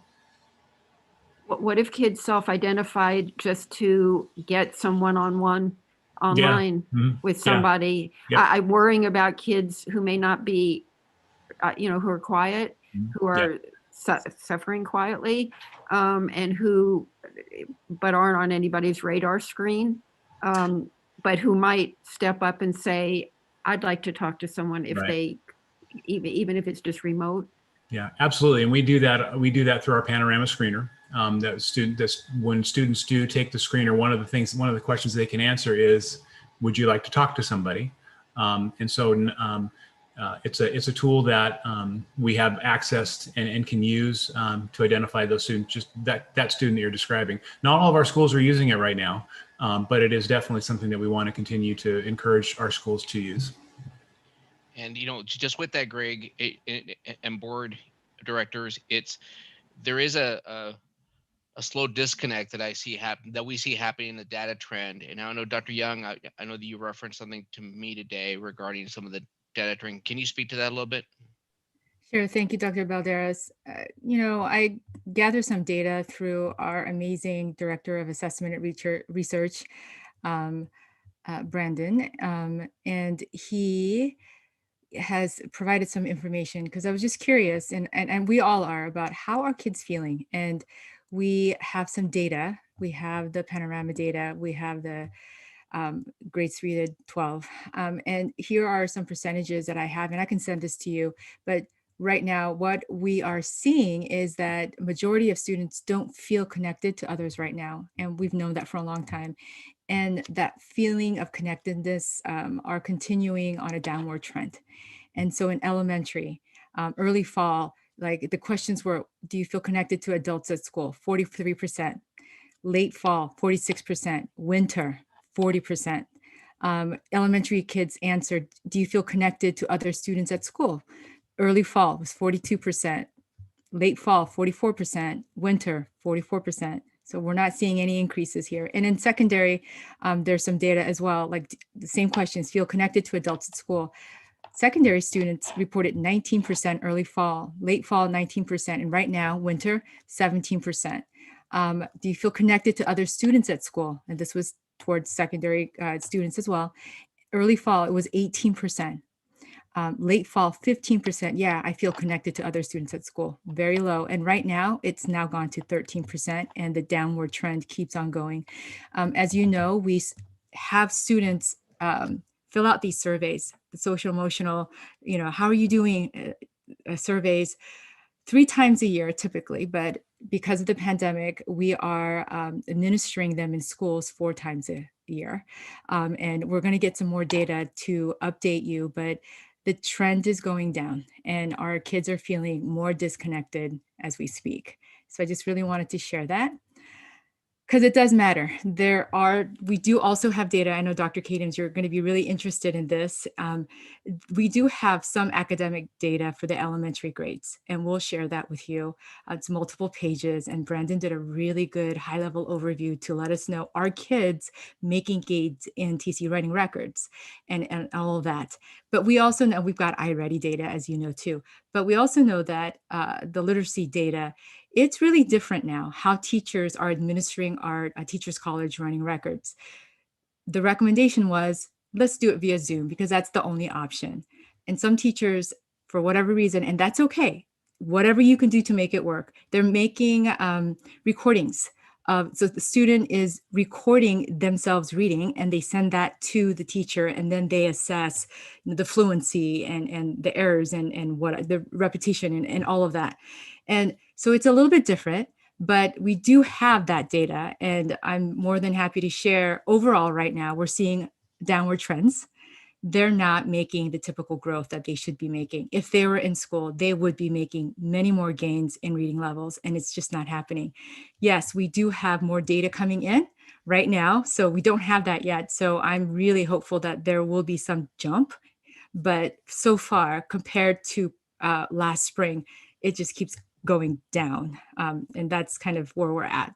So we'll share that data with you. And that's where we're pushing for the hubs. So appreciate the board asking about the hub model, just so to have some level of kid connection, adult connection on a campus at whatever, how minimal it is, whether it's kids doing 10 to 20 yard sprints, like Greg was saying, to actually kids coming in and actually learning or having some support. So I think that's just the connection we're going to continue to work on.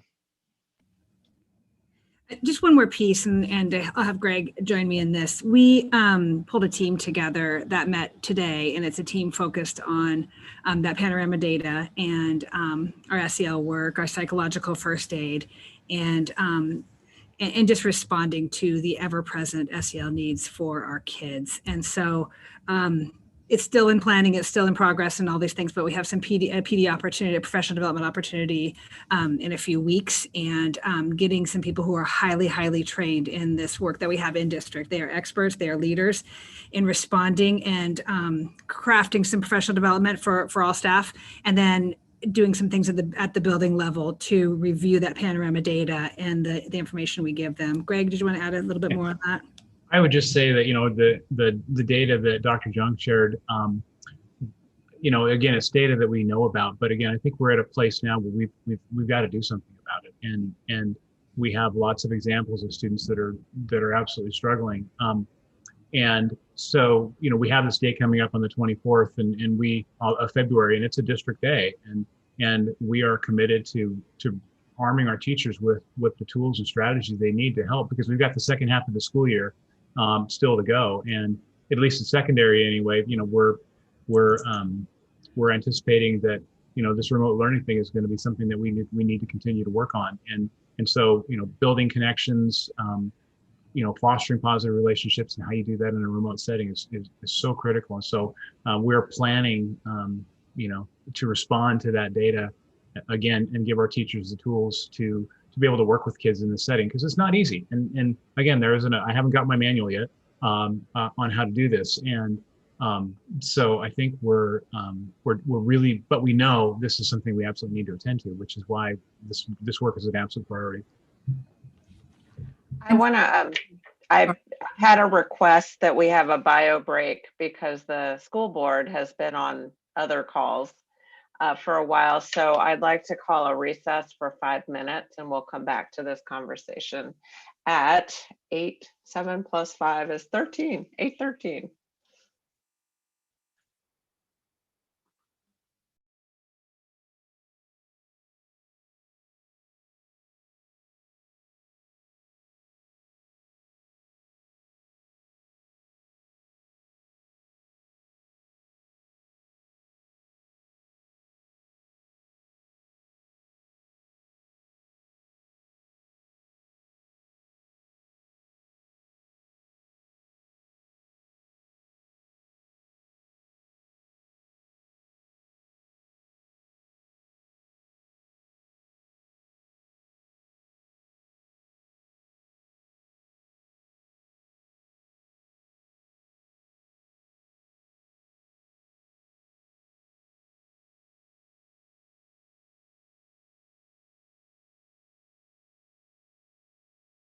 Tilly, what's happening?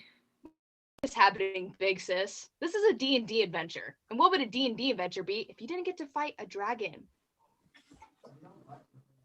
Tilly? Calliope? Orcus? Anyone? Final fight. Agnes versus Tiamat. Oh God. I attack? No damage. Attack! No damage. Attack! Nothing. What? Your character's not strong enough. There's nothing you can do to beat her. No, you're wrong. This isn't going to work. I didn't come all this way to fail her again. I'm getting my sister's soul back, and there's nothing in this world, in this universe, that's gonna stop me. She's my sister, and I love her. So roll that dice. Keep rolling it. Because this monster, I'm killing it. If that's what you want. I attack. The attack lands. I attack again. That attack also lands.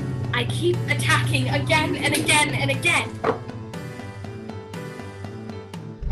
This is crazy.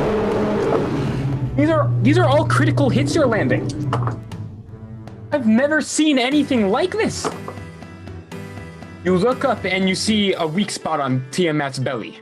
The same one the real Tilius left all those years ago. I plunge my sword into Tiamat's gut.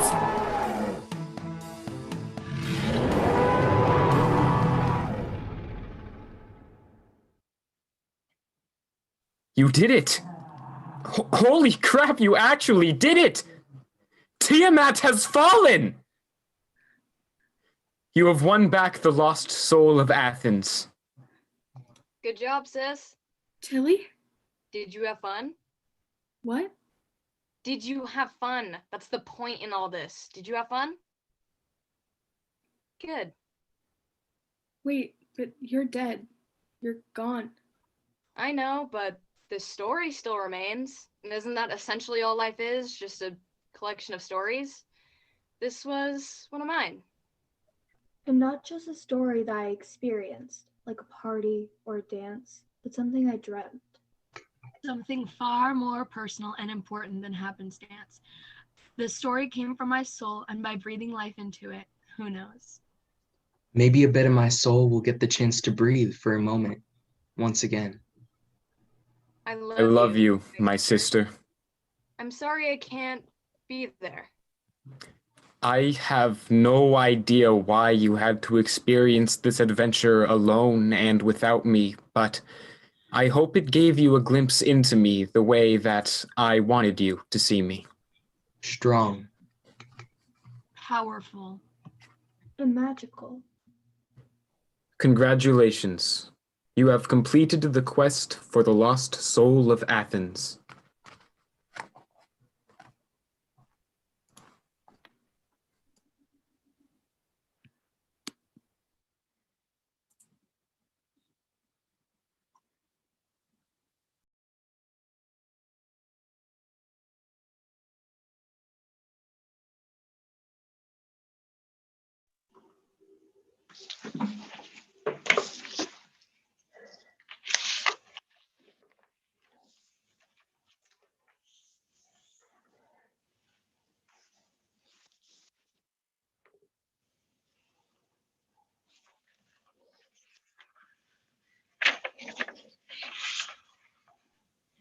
So President Kilgore, I mean, I know the board's still coming on, but when we come back, can we explain what the panorama and screener is to the board and the community? I know we have a few on the call tonight too. Sure, that would be great. I apologize. I had to cut into the middle of our conversation, but I didn't mean for it to be the end. And before we continue and I reconvene, I do know what 7 + 5 is. I think doing basic math in front of 100 people, I choked. So here's a plug for know your math facts, kids. Yes, please continue with panorama. So I'm going to ask staff to be able just to relate kind of what the screener is and how we use it. I can speak to that. So we've had a relationship with Panorama, which actually provides a variety of tools that we can survey students, staff, families on a variety of things. For several years, we've used a social emotional learning survey at several of our schools. This year specifically, we're using what's called a social emotional learning screener. And it's a tool that administers a survey that's the hope is to get results so that we can really get a quick check over time about how students are doing in terms of their social emotional needs. So I don't need to repeat the data that Dr. Jung shared to those questions, but about connection. And as Mr. Schwab referenced, there's a specific question in there for older students asking if you need help or you want someone to talk to you. And so those are the data that are collected at a school level, and we can disaggregate those in a number of ways and also compile them to get more district level trends.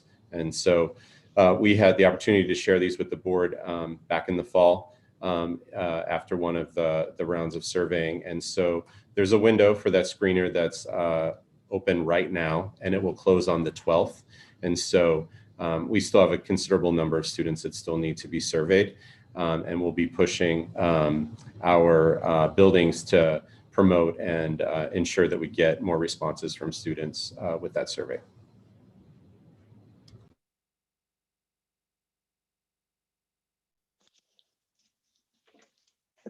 I have, just if you know, how many students request help?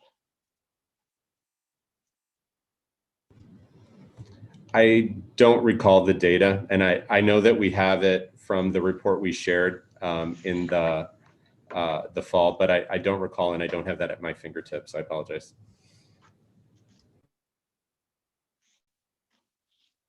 I'm really concerned to hear that less than 20% of our middle schoolers are feeling connected. And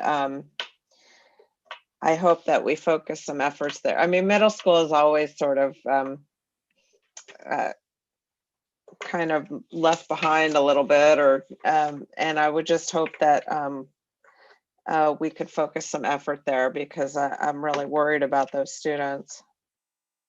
I'm worried about all our students. I think for me personally, when we talk about all these alternatives, and I guess it does lead into a question I have about a potential hybrid model. I'm more concerned about their social and emotional well-being than their learning this year. We can. I think that is for whatever reason. I just don't think that can be fixed as easily as the learning can be remediated, and so that is why I've been very interested in any kind of opportunities that we could give the kids to get connected to each other. I mean, whether I understand that schools are for learning, but whether we like it or not, we are almost it, especially in this state. We don't have a lot of other resources for kids for their mental health. And so I hope that we continue. I really appreciate that we're going to have these hubs open at the high schools and then the middle schools, and that we think outside the box about what other ways we can give students opportunities. I'm hearing great things. Of course, I have one kid in the athletic or the physical conditioning, and I'm hearing great things from other kids and their parents. And so it really is making all these things that we do are making a difference for the kids. And so I still have a little bit of a hesitation. I understand, Dr. Young, about kids needing to be independent, but some of them just aren't. And so I still am really worried about that. Right now what they have is they have some prompting, they have some structure or some more immediate kind of direction for their independent time. And if they don't have that, if they have to be self-directed and sort of self-organizing for longer periods of time, I really worry about that. That's going to be a little bit too much to ask for a lot of our kids. And so that's why I asked earlier what kind of other supports we might be able to offer, or what other kinds of structures we could offer during those times where they're not in the classroom. So I have a quick question for Rob. I'm sorry, Helen. Go ahead. You were going to respond to Deborah. Go ahead. I just wanted to say that I do agree with you, and I see your point. And I do have faith in our teaching corps in Edmonds School District that they will be amazing at providing scaffolding. That, yes, you're absolutely right. Extended periods of time, not having the teacher right there. But there's so many creative ways that I think we can get around that, because and those ideas come from teachers. I don't think they come from me or anyone else. They really do come from our teachers, and they're amazing, and they know how to scaffold. And I have full confidence that they'll be able to work that out. But that's part of bargaining. And so I'm not going to get into the details, but I do hear what you're saying. It is challenging all the way around. It's challenging. It's different.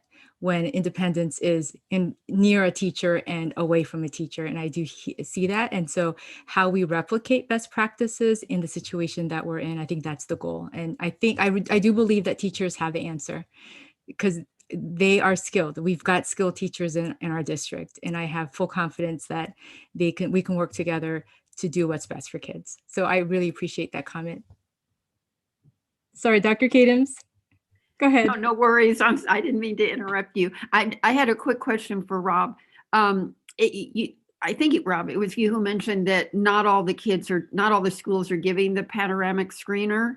And I'm wondering actually what percentage of our kids are actually taking that we have data on. I had asked for participation data from Brandon actually just today. And so I don't have complete data, but our hope is that we get more complete data this round. And so that's going to require some work from our principal supervisors to promote and support our buildings moving that forward. In my mind, there aren't a lot of reasons for not administering the survey. There are some concerns always about the capacity of staff and our system to support when these needs arise. But for me, then that's more of an issue that we need to support schools in doing rather than avoid getting that information. So our hope is to really push that and get more complete data. I do know that at secondary, the rates in the first two screens were around 40%. And so, in our mind, that's not acceptable. But we also have to remember that sometimes the opportunity can be provided and students may just not complete the survey. So it's not entirely a function of, adults not doing what we've asked them to do. But our hope is that by promoting it and encouraging and, really showing that we're going to actually make good use of those data, that we can increase participation. I agree with you. I think it's really important. And since we are entirely online right now, and I'm assuming that's an online survey, it seems like, and it's quick, right? It doesn't take very long. It seems like like at secondary, every language arts teacher could be asked to say, I'm going to set aside 5 minutes and have everybody in class do it during class. That's how we used to do surveys, to get them to be done in class. And at elementary, the teacher saying, okay, I want you to go here now and do this. But I think in order to meet, I worry that the kids who might need it most maybe are the ones who aren't taking it. Anyway, so I like hearing that you guys are going to do everything you can to increase getting that information so we can meet all the kids' needs. Right. And, we're not limiting the data we're looking closely at to the Panorama survey data. We have teams in every building that have been looking at attendance and engagement data all year long and are working hard to address that and are often catching many of the students just using those data. We'll also have the semester grades for secondary. We have an elementary reporting period. There's lots of communication that happens in buildings between, the professionals that get to work with the students every day and the support staff administration. So there's lots of formal and informal exchange of information, and it's not foolproof because, I think someone used the example of the student that's quiet and shy and can often get overlooked. But we're doing what we can and trying to look at the various data so that we're not missing those students. Provide some student perspective while we're on this conversation too. This topic definitely hits home right now because we've had in the past year in our school community, we had 2 suicides of people who are who were very involved and who hid that very well. And I think it's an extremely important conversation that I know, the first step is the discussion. The first step is being able to provide the surveys to provide students with an opportunity to say, hey, I need help.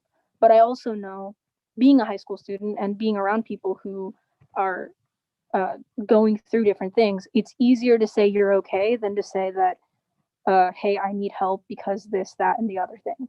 And with remote learning, there are so many factors, and it's so incredibly easy to, disconnect. I mean, even the people who would normally be completely on it, totally engaged, love school. We're in this weird generation where we have easy access to each other through social media and other things, but it's also just as easy to disconnect, not talk to anyone, and then that builds its own isolation on its own of disconnect and just not being connected with anyone or anything. And it's just so easy to not connect again and not to find the motivation. And quite honestly, the social emotional well-being pieces that we try to do, teachers are working so hard, but we at the secondary level, we do a lot of that stuff on it during advisory and surveys, videos, how are you doing check-ins. And for many, it's just another Zoom, another time period. And the way that we got through social emotional well-being before was that we were in person, and we can't do that now. So there are just so many components, and this definitely isn't an ongoing problem that I appreciate the discussion is coming up. But yeah, there's a lot to that.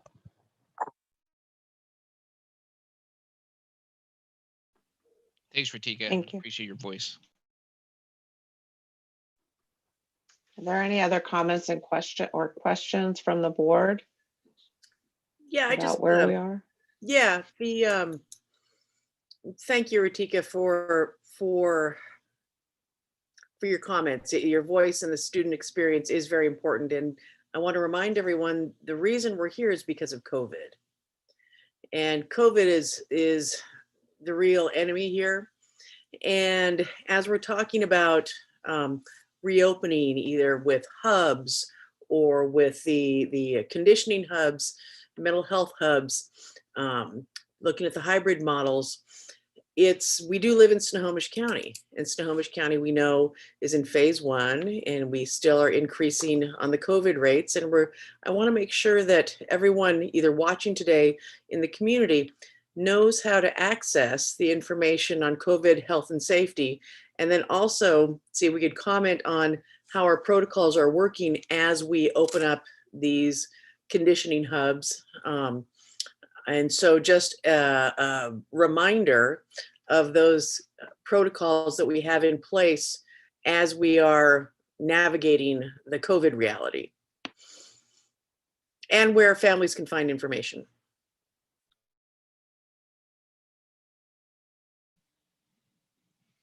Thank you for that, Director Chase, in terms of just our just transparency. And I know that Harmony, our communications department, is working on seeing how we can put more links on our web pages as well. So, and links to other communication from Snohomish County. So thank you for that for those comments. I think you're spot on. I think the enemy is COVID, and we're all doing the best we can. Our teachers are working incredibly hard during very difficult times. Our principals are, our paras are, just everyone is, our central office staff, and doing the best they can. So I can really appreciate this conversation as we continue to move forward to some stage of having more kids in person, whatever that looks like in the future, for just again for increased support. So thanks to the board for this and the conversation, and really thanks to staff for the work. Are there any other questions that we can answer for the board right now? I actually do want to know, like with the conditioning hubs, when the students are participating with like the attestation and that kind of thing, just kind of a brief overview on how as we come in, how are we mitigating and working on the reopenings of these hubs? Just briefly what a student would do as they enter a hub. Are we doing the attestations? Yep. Students have to complete the attestation prior to participating in the hub that day. That information goes to the athletic secretaries and offices at each of the high schools, and then those lists are given to the coaches, so we know who's completed the attestation. That students are all expected to wear PPE, but we also know that students forget. And so we have backpacks with additional PPE and supplies at each site, so that we can make sure that kids have what they need in order to participate. And then the kids engage in the activities, they're maintaining social distance, they're following all the mitigation protocols that we need them to follow. So far it's working. Okay, good. And as we know, COVID's in our community, and as we get cases, we do know that anyone that has COVID is not allowed to participate, and we follow the protocols with the health district. Yes, absolutely. So I have a question. I'm thinking from the point of view of a community member who's listening in and wants to know, what are the next steps? When and how will the decisions be made in terms of what will be happening next, in terms of any reentry and changes in the current reentry plan or phases? Thank you, Director Kames. Right now, again, we are still bargaining in terms of working conditions for stage 2, but we are also looking at, again, hubs for, as Greg was saying, hubs for our secondary kids that would be maybe facilitated by folks that are not certified with some of our classified staff. So that's something that we are continuing to work towards. So right now it's continual conversations with the association regarding working conditions for stage 2, but also continue to work towards more hub models to support our kiddos, as been stated. So that's our goal, and continue to work also with the health authority to see, how can we support them in terms of providing some additional access if they would like some additional access for vaccinations. I know that we're still above 200 for per 100,000. They were, Dana, correct me if I'm wrong, 258 or something, close to 300. We're at 253. 253, yeah. So we're still high compared to where we were. So it's that continued dialogue and continue to bring this to the board and to the community in terms of where we're at. We hope to get some resolution here soon, because there is again a point in time where I think from my seat, point in time, we continue to bargain and we're waiting for vaccines, is the vaccines may not come. That's my worry. If we wait for the vaccines may not come. So we continue to work in our schools regarding labor and industry best practices, mitigation efforts, as we have been all along, doing the best we can in terms of trying to train people in terms of what to do. And again, it's just following the labor and industry protocols that are required and having the right PPE and the right cleaning, following the Department of Health guidance. I know that that's what we have been following, and every district's following the same thing. I know there's some folks out there that want professional cleaning and so forth. We're following the guidance from Labor and Industry, Department of Health, as is every other district. So it will continue to do so this year. And again, our hope is we get shots in arms. Do a hashtag out there. Anybody follow on Twitter?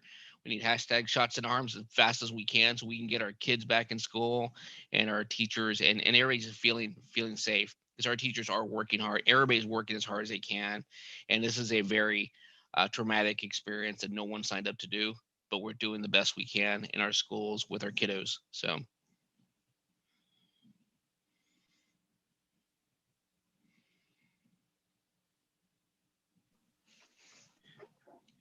Does that answer your question, Dr. Kadams? Yes, it's very open-ended and I understand that, but I felt like it was important to put out on the table for everybody to hear exactly where we are and what the parameters are that need to be considered as we try to make decisions. And Dr. Kadams, to your point, is once we do get a resolution, communicate as transparent as possible to the community what the impact is to the student and to the family. I think that's very crystal clear that we do need to do that, and we will do that once we get a resolution. What does it mean to be in X, whatever X model we're in, to the family, and be very upfront so we can get actual more valid data to be able to make decisions. So families can make decisions and we can make decisions as well in terms of movement. Yes, thank you very much. I think the more information we have about what's going on in terms of learning, and for parents to really understand before they answer that survey when it comes out to them, exactly what the impacts are of one decision versus another decision. Yes, thank you for that.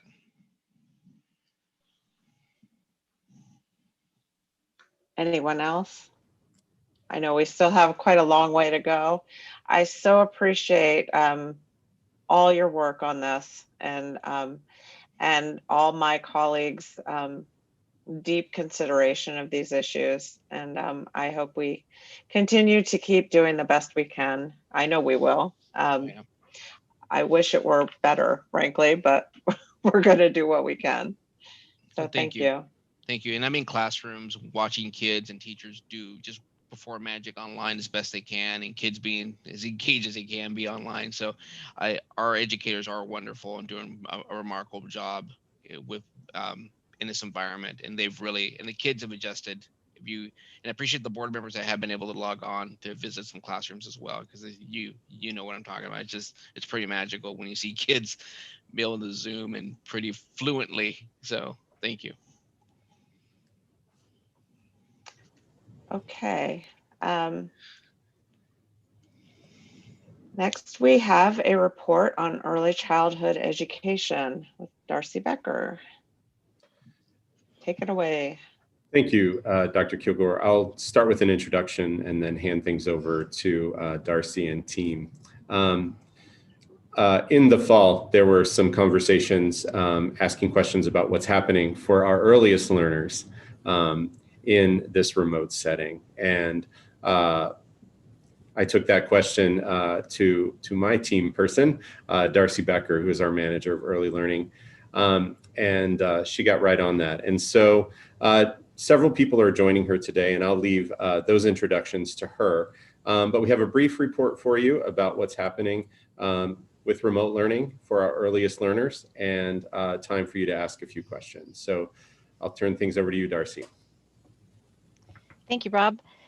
Good evening, directors. I'm very pleased and happy that you invited us to join you tonight. We are I have several teammates that will be joining me. Wes Keller, who is the program manager at AECC, Joe Callahan, who is the director of special education programs, and Alicia Carter, who is the director of deaf and hard of hearing and visually impaired programs. So thank you for welcoming us tonight. We really are doing, and I'm not sure where the presentation is. Am I supposed to be the one putting up the presentation? Oh, there it is. There it is. Next slide, please.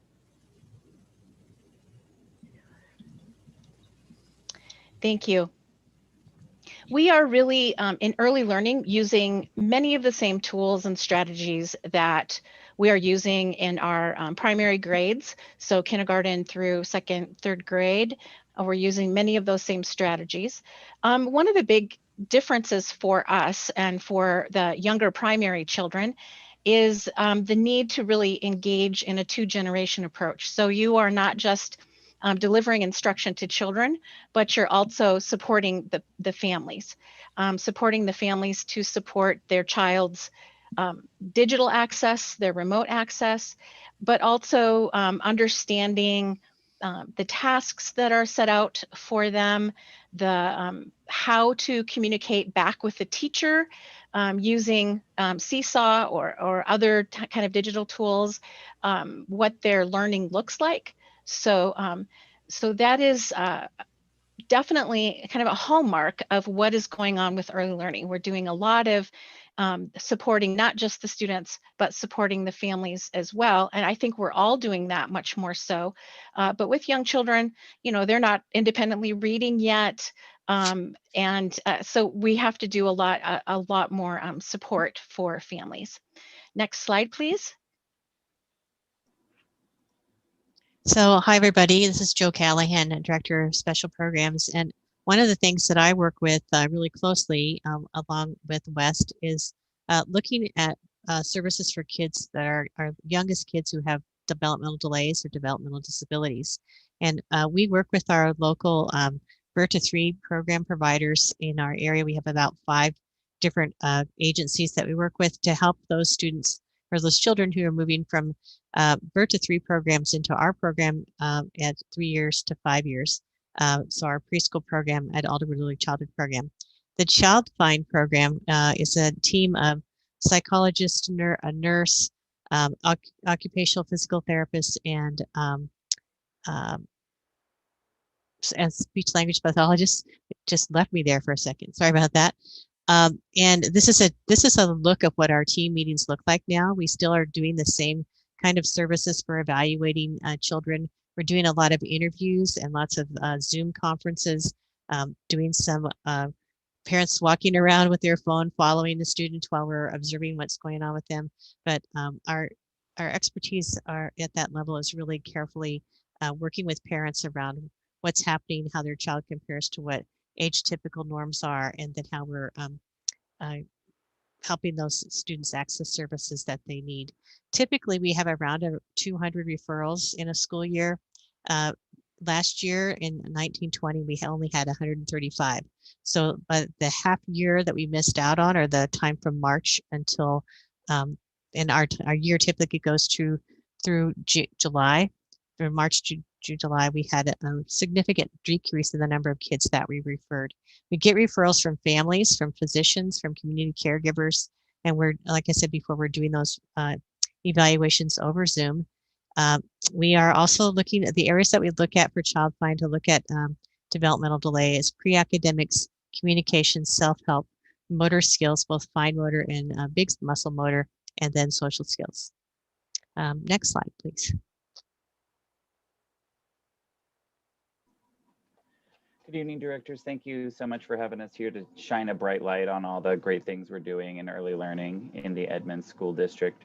My name is West Keller. I'm the manager at Alderwood Early Childhood Center, which is Edmonds Early Childhood Special Education. We have 12 developmental preschool programs, as well as 12 community preschool collaborations that we work with through partners like Head Start, ECAP, which Darcy is going to talk about in a little bit, a parent co-op, and Parks and Recreations, preschools in 3 of the municipalities in our district. As Darcy said, a lot of what we're doing in preschool looks very similar.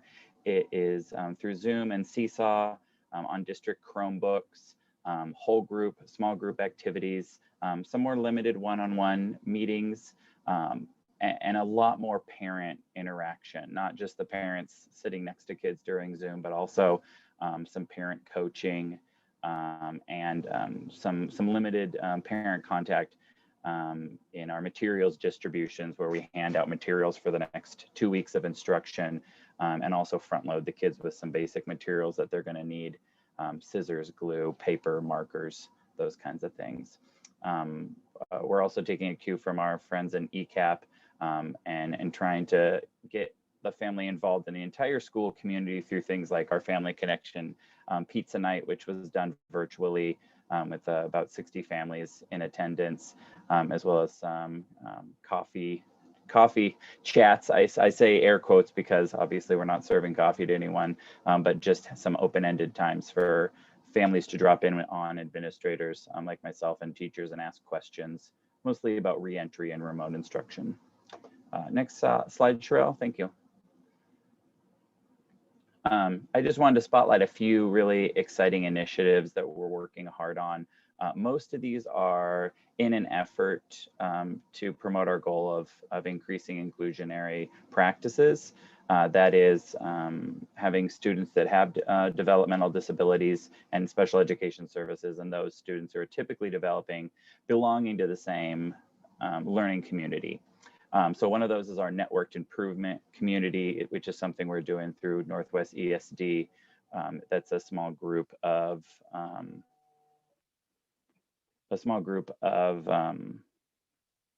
general education teachers and special education teachers, as well as Darcy and I, who are working on how we can connect our preschool programs. We also have a preschool inclusion grant through the CHAMPS grant, which is a federal grant from through OSPI. And we're also working really hard on onboarding an all-child assessment and also piloting the creative curriculum for preschool either next year or this year. Thank you.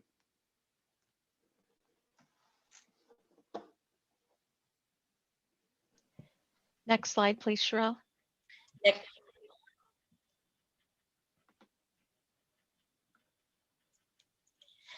Good evening, directors. This is Alicia Carter, and I'm the director of the Deaf and Hard of Hearing program. And we are excited. We have been back in person since the middle of November. It started off a little bit different for our preschool because of teachers either having to be a remote or in person.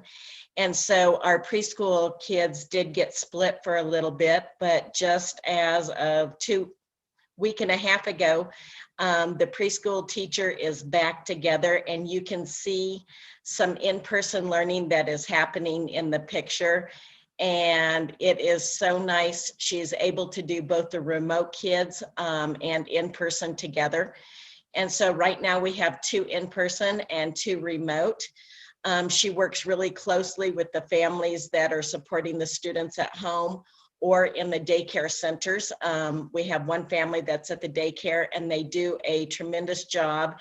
And a lot of the other kids at the daycare kind of get invited in to participate in those activities, so that student has some peers to do. We are also offering ASL classes for some of the families in the evening that can participate, and that has been greatly appreciated. So next slide.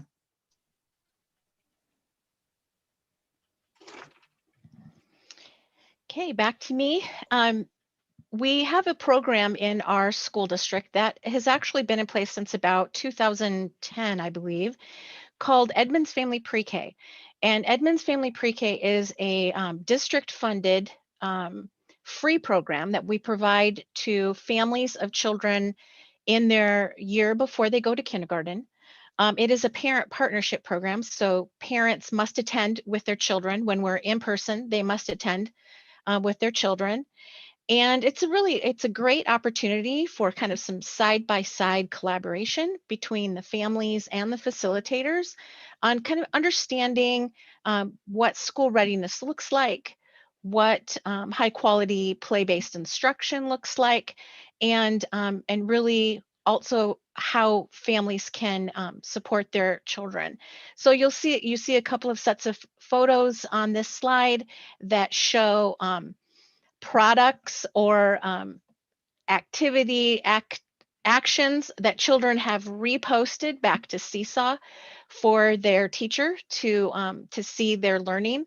So we do use creative curriculum as our comprehensive curriculum in this program, and second step for early learning. So the emotions chart here, the emotions pictures are based off of some work that we do in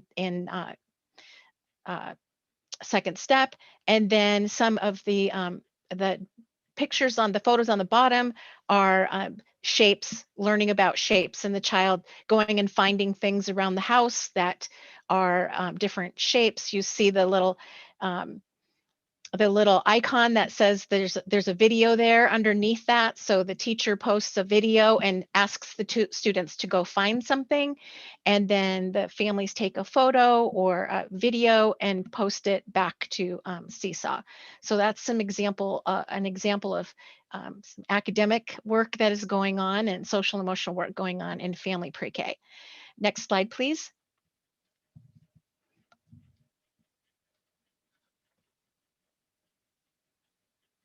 Thank you. Another program that I support and supervise is our Edmonds ECAP program. And ECAP is the Early Childhood Education and Assistance Program. It's funded through contracts with the Department of Children, Youth, and Families, or DCYF. And we are a subcontractor with Snohomish County ECAP. So we are supported by a larger umbrella organization that provides a lot of services for us. nursing support, food and nutrition support, also curricular support. So we do use the creative curriculum as our comprehensive curriculum. Teaching Strategies Gold is our assessment tool that we use. For parent support, we use a tool called Ready Rosie, and those three products are the function of one company. So they are different components that are bundled from one company. And then we also use some supplemental, or have some supplemental curricula that we use. Hands-on early science, which is the acronym is ECHOS, Echo Science and Writing Foundations. So you'll see the picture of the young lady in pink. She has watched her teacher do some modeled writing, and she, in her journal, has drawn an illustration of herself and labeled that illustration with the word me. So so those are always wonderfully joyous observations to make. Also, we have on the right hand side, you see the young man that is carrying the baby doll. For social and emotional learning, we do use Second Step for early learning, which is similar to what we have adopted in our K through 3 grades, and also in our school district's kind of a pilot program this year is a tool called Baby Doll Circle Time through Conscious Discipline. So all of our kiddos in ECAP received a baby doll, and this is his. He calls it his baby brother.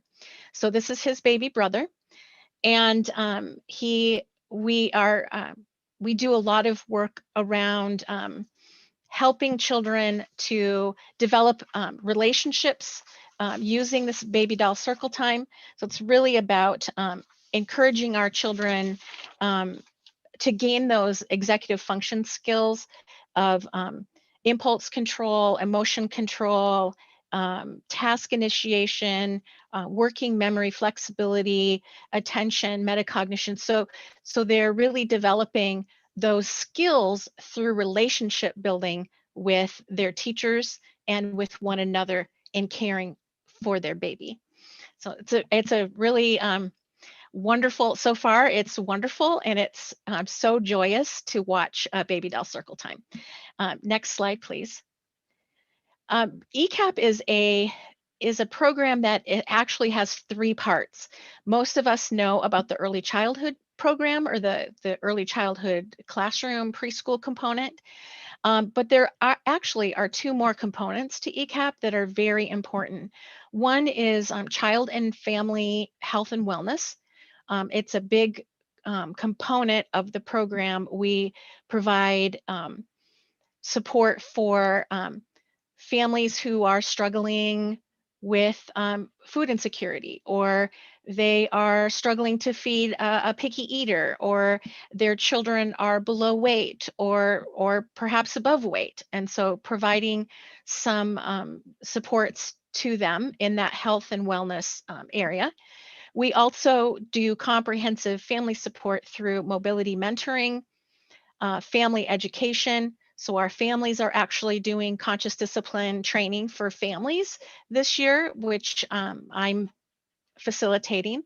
And we also have been, since the beginning of the school year, doing monthly virtual family nights. So you see here on the left, our own Dr. Balderas, who was a wonderful reader, and he did read Señorita Mariposa in English and Spanish with our children in our program. Our families were so honored that he would take time from his evening to do that. So that was wonderful. We also had Dr. Baumgartner, Dr. Vergara, who also read that night, Mary Williams, and Margie at our, I forgot Margie's name, just slipped through my, Margie Miller, I think, who is one of our custodians, who did some singing and drumming with the kids. So we have really paid a lot of attention intentionally to building community through just engaging with one another in fun and fun family activities that the whole family can participate in our virtual family nights. Next slide, please. So that is our presentation for tonight, and we want to make sure that we thank you for hearing us, especially after such a long meeting. And I know that you all are have been in meeting even before this this business meeting tonight started. So thank you so much for hearing us. And if you have any questions, we'd be happy to engage with and try to answer your questions. This is Anne. I had a question about in the 2018-2019 school year, you had 216 referrals. So you had a group of kids that had been identified and that you were working with. What percentage of those kids that were identified and you were working with in the 18-19 school year have you been able to continue to work with and identify in the 19-20 school year? So, hi, Anne. If I can answer that for you, this is Joe. About half of our kids are 3-year-olds and the other half are 4-year-olds. So we kind of grow our program up through the years. The kids that come into us as 3-year-olds typically stay until they're into kindergarten. So those kids that were here in 18-19 that turned 4, we were staying in the program. Right. And they're the new programs, the new kids coming in at all different ages. But the kids that we had they age out of our program into kindergarten. So that's how that process works. Does that make sense? So we have high retention of the kids that we had identified and worked with pre-pandemic. We're keeping with them, we're identifying them, we're still providing services for them in the pandemic period. That's correct.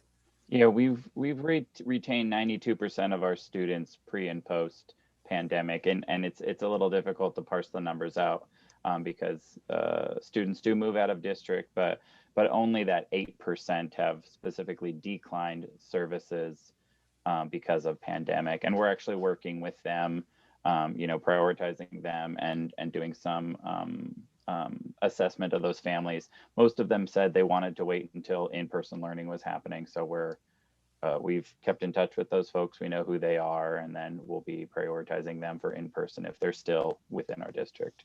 And the difference in those two numbers is not really the students that we serve, they're the students that we evaluate.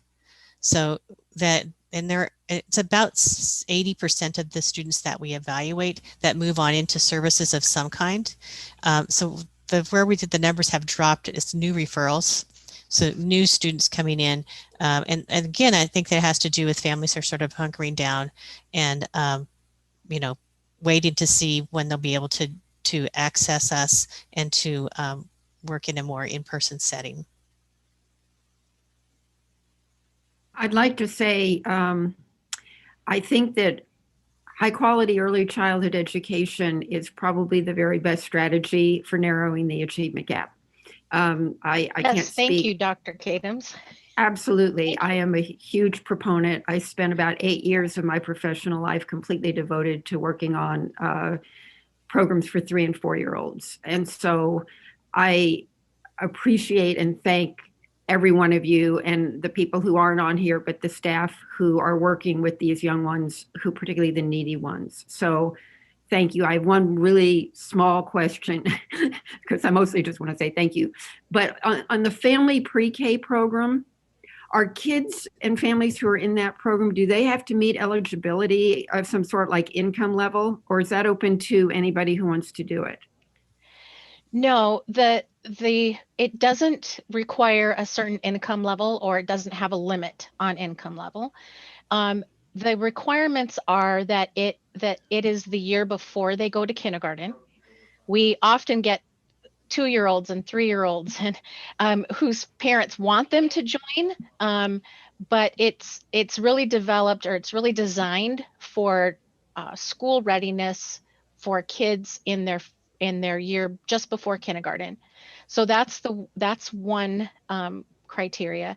And the other is that they cannot be already being served in another preschool program. So if they are in a district preschool program, we know that. But one of the initial questions we ask is your child or has your child ever attended another preschool program? And if they are currently attending another preschool program or early learning program, preschool or pre-K, then they don't qualify for this program. So it is really designed to target children who would not otherwise, for a variety of reasons, not otherwise have access to an early learning program. But there's Thank no you. income, Okay. qualification, and there's no cost to it. It's entirely free to the families. That's great. I'm also wondering in the ECAP program, and I'm familiar with the fact that there are limited slots that are given by the state, et cetera.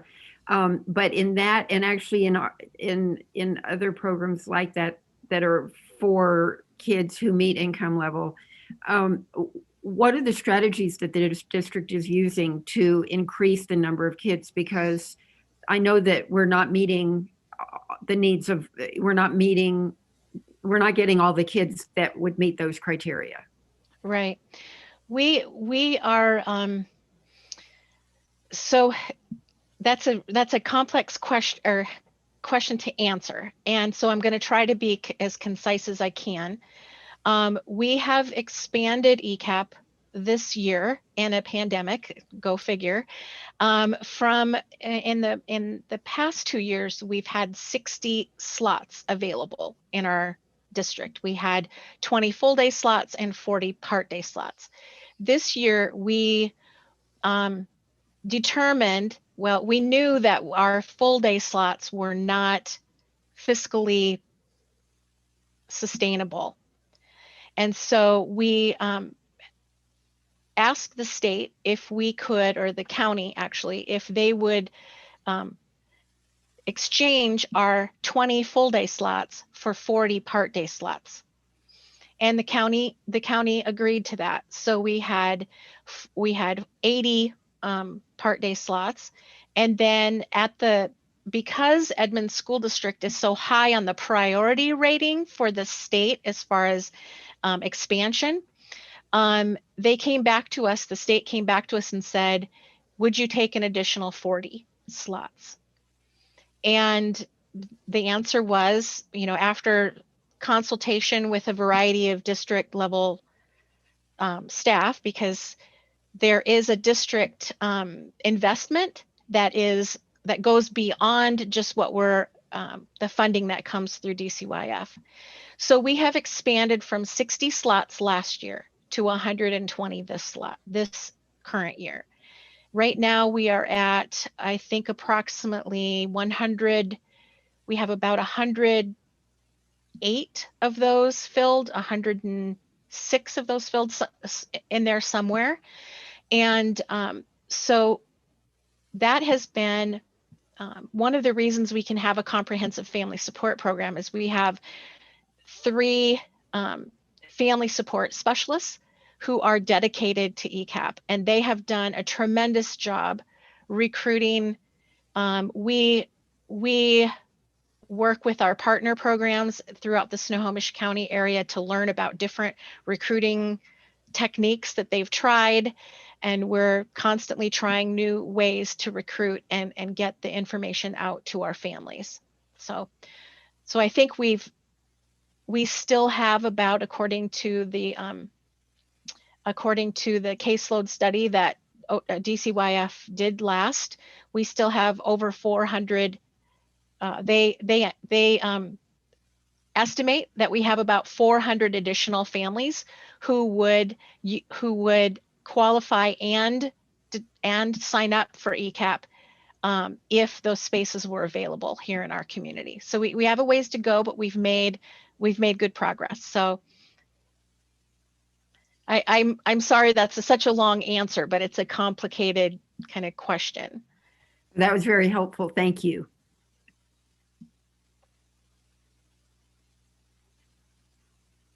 Anyone other else? questions?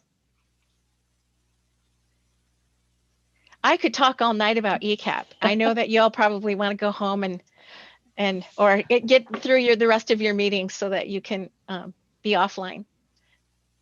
Well, I loved seeing the pictures of the kids, and the social emotional learning, of course, was sort of interesting to me at this point. And they just look just precious, just precious. They are and adorable. I appreciate you engaging them in this way, and helping so many of our families. You're very welcome. And thank you to the board and to our district for having the forward thinking of, even though we aren't able to fund this program, we strictly through DCYF funds, we have to have a district commitment for funding. And one of the reasons is because our ECAP program specifically, we have certificated classroom teachers who are the teachers of some of our most vulnerable children in our community. And I think that that's very important. And that's a commitment that we've made as a district. And so I thank the board for being progressive and forward thinking in that, and continuing to prioritize growing these types of services to the very young and some of our most vulnerable families. I wonder if we have some data to show that we are seeing success here, that our kids are more ready for kindergarten than they would be otherwise? That's a great question. The pandemic messed up all of our data, so I'm sure that you're aware of that. Last year's data was skewed because we didn't do end of the year evaluations using TSG. The state halted our TSG our TSG implementation, or our TSG scoring last year. And then this year, we have our kindergartners, many of our kindergartners going to kindergarten, but WAKIDS was very different. Doing WAKIDS was very different this year than in the past. So, and this is only our third year of the ECAP program in Edmonds School District. So it's hard to gain a trend outside of at least 3 years worth of data, and because our data is so skewed right now, it's going to be really tough to see what the actual implications are. I know that our families are very our children that are in ECAP would not be able to be in a early learning program outside of, when you're talking about 110% of the federal poverty level for a family of 4, that's about $25,000 a year or less. And so that is a very that's a particular niche that we're meeting, is children who would have no opportunity for an early learning situation. We do have, though, data across the county and across the state that shows that our children who are in ECAP or Head Start programs are performing significantly higher than their high poverty peers that are not in Head Start and ECAP. So not necessarily for us specifically, but across the state, we do have that kind of data. So, and I can share, it's not current data, but when I worked in the district, we did a very comprehensive study of looking at our kindergarten kids and which ones had had any kind of preschool and which ones had not. So it included Head Start and as well as private preschools and parochial and whatever. And it was really a strong trend, as it is nationally, that kids who come in with preschool start kindergarten more ready than the kids who don't. It's a very clear trend, and it's stood up for decades, actually. But we've shown it in Edmonds as well. I can't even quote the year when we did that study, but it was after Wa Kids had started. And and even more troubling is that if children come in behind, they tend to stay behind. And we see that in the link between Wa Kids incoming assessment data compared to third grade SBAC data, that children who come in behind tend to stay behind. And it is very, you can almost predict who is going to come into school without being ready for school. And those are children of color. Those are children who come from high poverty homes. So those things are predictive, and across the country, not just here, but across the country. So the importance of early childhood is really can't be oversold. It is really critical. I'm just thinking for purposes of looking forward for the district, if you know, as you said, we make an investment of our own, our taxpayers contribute to this program in thinking about scaling it up in the future. We do get clear results, and I think that's important. I mean, that we can show these great success stories and show that the investment made now is important, and we won't have to make long-term investments in the future if the kids are ready when they start. So yes, and I think some of the information that I provided to you in the written report shows the return on investment and the differences between when you look at some of the research, the amount of difference that it makes the earlier you start with that intervention, dollar-wise, is significant. And then also, you know, there are lots of other kinds of impacts, not just to the child, but to the community at large, to society in general. So it really is an investment that is critically important. thank you. Okay, thank you so much. And I could talk about this some more, but we do have other work we have to get done before I start losing whatever brain power I have left. Well, thank you so much. Thank you for inviting us tonight. But thank you very much, and keep up the great work.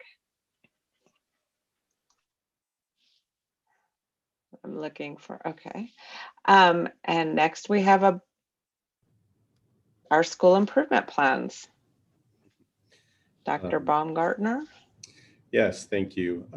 I'll be joined by our principal supervisors as well for this.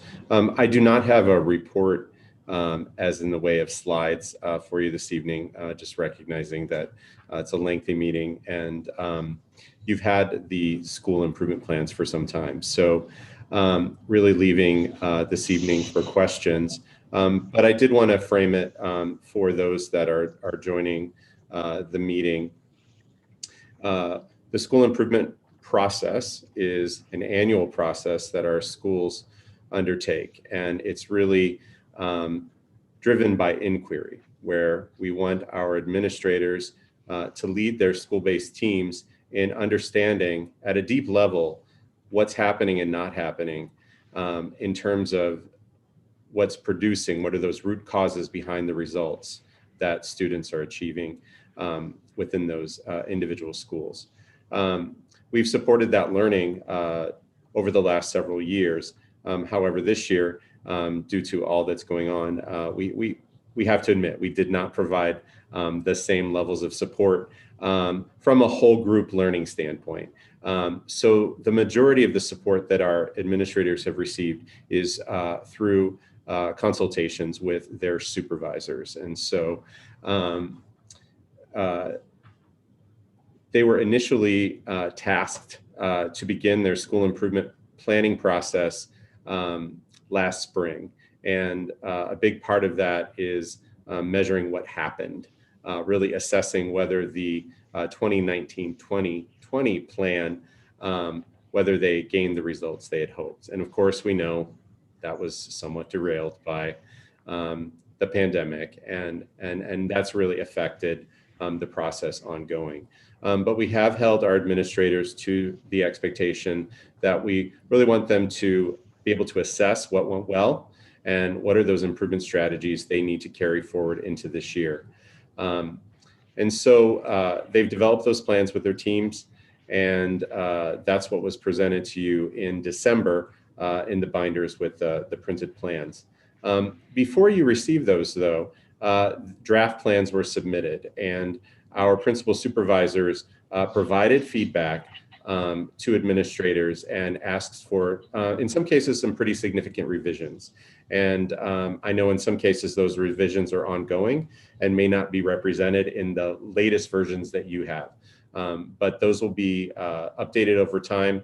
And when we have those, we'll pass those along to you and update our website as well. So that's it for framing, and just wanted to make us available to answer any questions you had about the process or any additional feedback you'd like to pass along. Rob, I'm interested in knowing, and I realize, there's not as much data as we would like, but still, I'm interested in knowing how, just reading through all the SIPs, and I know you guys in student learning look at all of them carefully, and as well as the supervisors over them. What are you doing in terms of finding trends and patterns that are district wide, where you could provide? So I love that you're doing the individual feedback with the principals, right, and working with them on the individual level.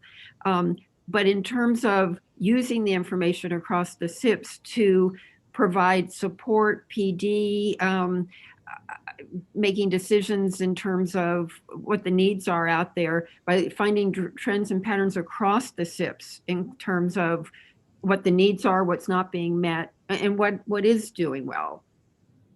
I don't know if that made sense. It's late and I'm No, I don't know that I'll give you the most complete answer, but yeah, it's really important, from a system standpoint, that we're making sure that those things that are identified within individual school improvement plans, but also at a trend level, are really matching what we see in our analyses as a system. And so, one of the ways that, we've looked at things is, we know that we have specific groups that have historically struggled.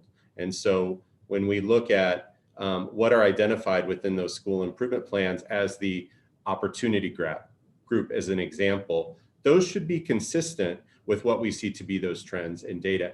And we have supported that with professional development and ongoing curricular support.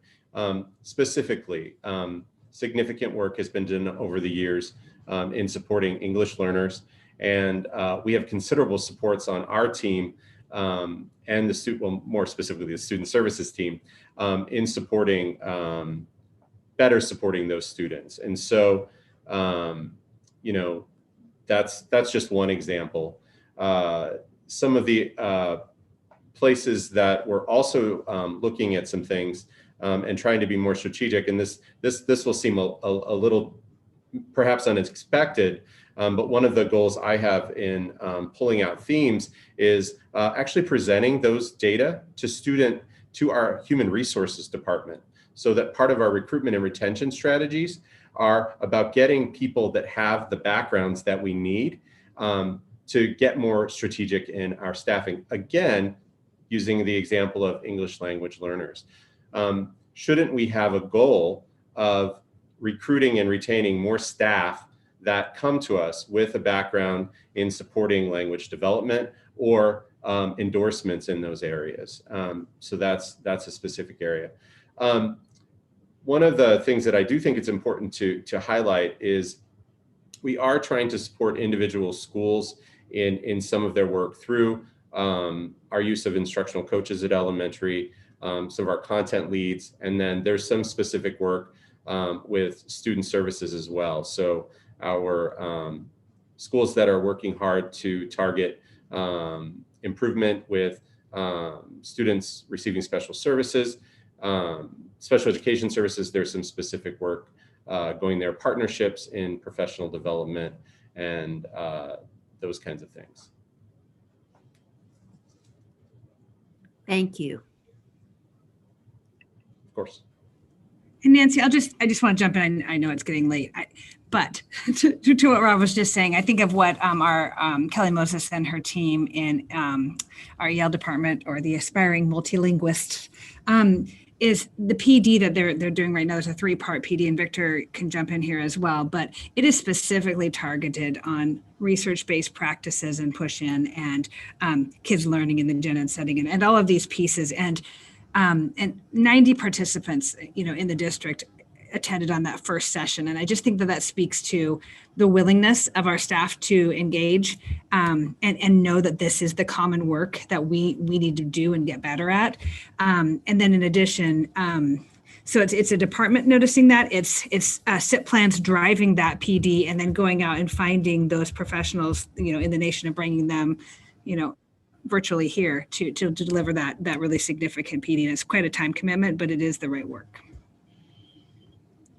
I want to let the board know that we're going to continue to work to refine the SIP process, the school improvement plan process. I know that we've done a lot of work already. I know that I've talked to cabinet already about how to continue to really make this more actionable and more intentional, and more make the plans more alive throughout the year. I think that's one thing. Make it more alive, and I think there's ways that we can do that. So I look forward to future conversations. I know this has not been the year to do that, but look forward to. But we have had conversations about how to make these more meaningful for everybody involved.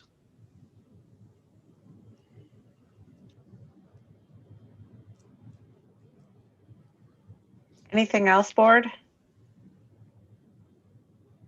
Again, thank everyone for all the work. I know that a lot of work goes into this at the school level, all the way up. And I look forward to better times when we can make some more sense of it, I guess. But thank you so much. And I didn't read every one, but I did read some. So I really enjoy, especially reading some of the reflections, because they are very very good reflections, and I'm really interested to hear how people are thinking about the work they do with students. So thank you.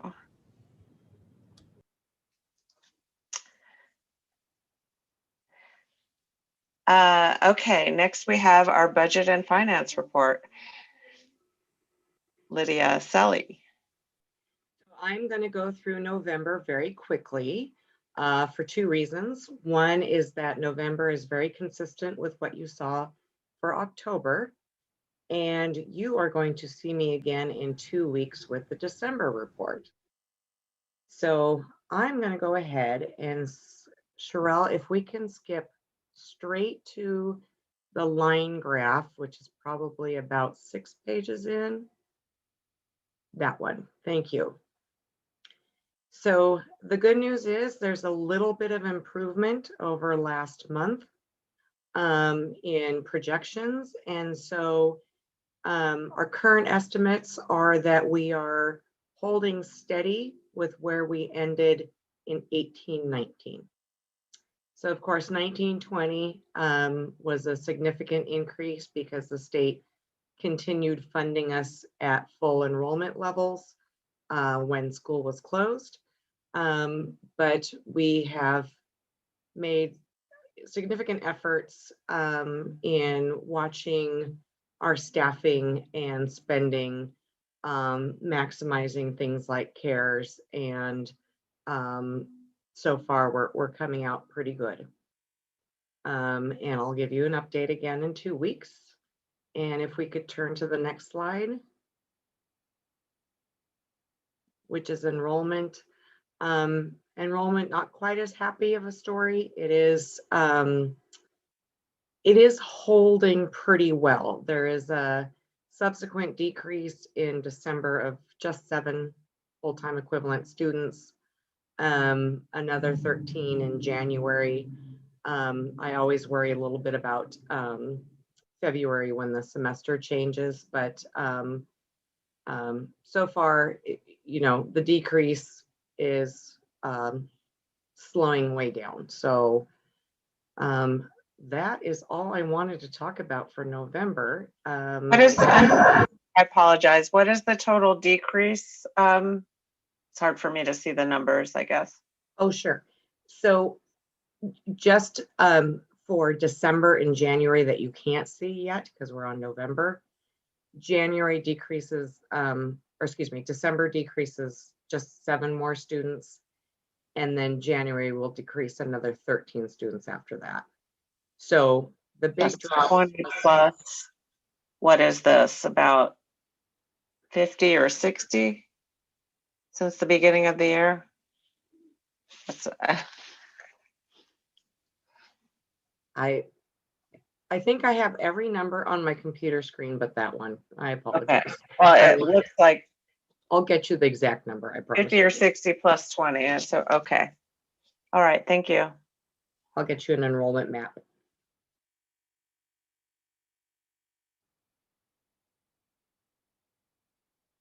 Okay. Hearing no other questions, I think we can jump into enrollment projections. So historically, we have done this at a study session. The study session was delayed because of other study session matters. And so I asked to put this on the agenda this evening so that you understand our enrollment projections for next year, what we're recommending. And then after we inform you of our recommendations, then HR and team can start mapping that out for next year. So historically, we've had very good success with projecting enrollment. About a year and a half ago, I showed the 22-year trend. And then, of course, this year came in just general ed, we're about 673 students down right now. So we are being cautious for next year. The way we look at enrollment is we have 3 models. They're called cohort survival, and that's just a fancy term of saying over time, how many previous year first graders became next year's second graders? How many previous year ninth graders became next year's 10th graders? So that's cohort roll up. And so we look at it, well, 5 different ways, but specifically 3 different ways. One is that you take 6 years and every year is weighted the same. It's worth the same. So I take the percentage of kinders that roll up to first grade that's averaged out over 6 years. That is the 6-year average cohort survival method. We use a 6-year weighted cohort survival method, which means the most recent year has more weight than 6 years back. We have just the last year cohort survival, which would say what happened in 1920 into 2021 is going to happen again. So then we take all 3 models and we pick the best numbers out of the 3, and that's the maximum. And we pick the worst numbers out of the 3, and that's the minimum. So Sherelle, if you wouldn't mind pulling up the other document that's the graph.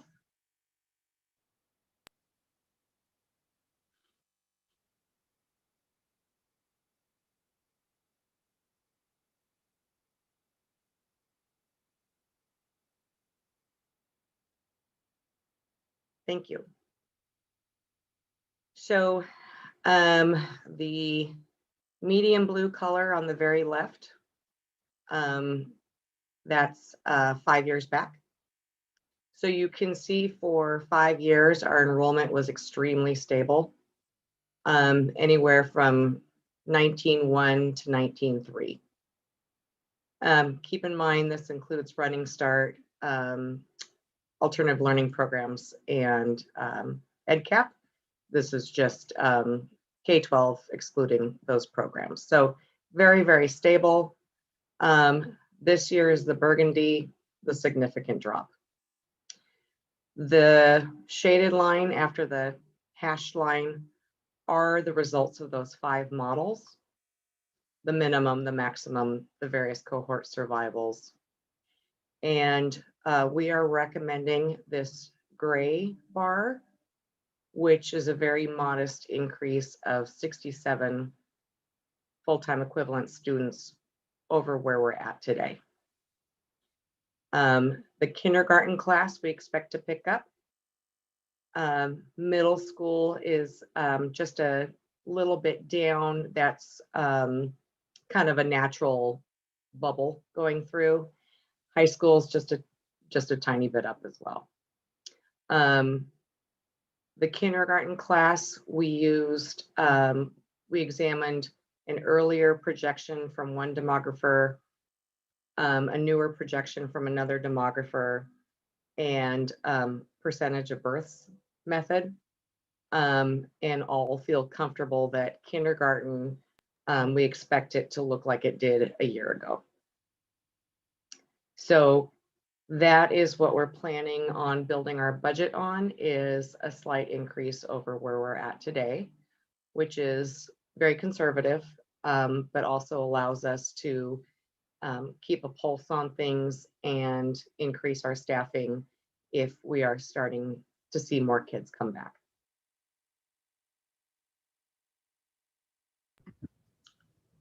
Any questions? Lydia, yeah, I'm confused, and maybe because it's late. But you said the burgundy bar on the right represents this year, but it's the green bar that it says January 21. So, I apologize. The January 21 is under the green bar, but the January 21 has a burgundy. Oh, so it does. Too small to see. Reading the key is an important part of learning math, which I did learn a while back, but it needs to line up better. Sorry.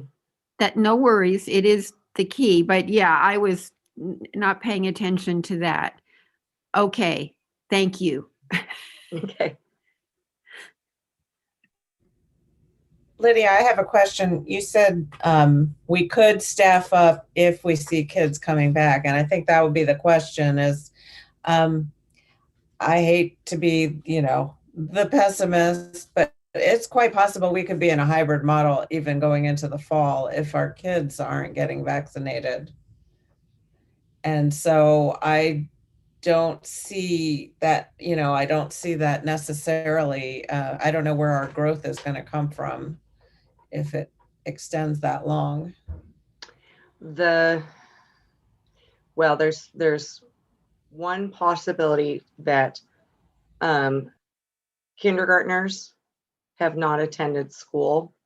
They are either choosing to wait a year in an alternative, placement or private school. So we do anticipate that more kinders and first graders will return than what we have today. And then everything besides, surprisingly, with the big decrease this year, it's really pretty, the decrease is a very, very small percentage in grades 2 through 12.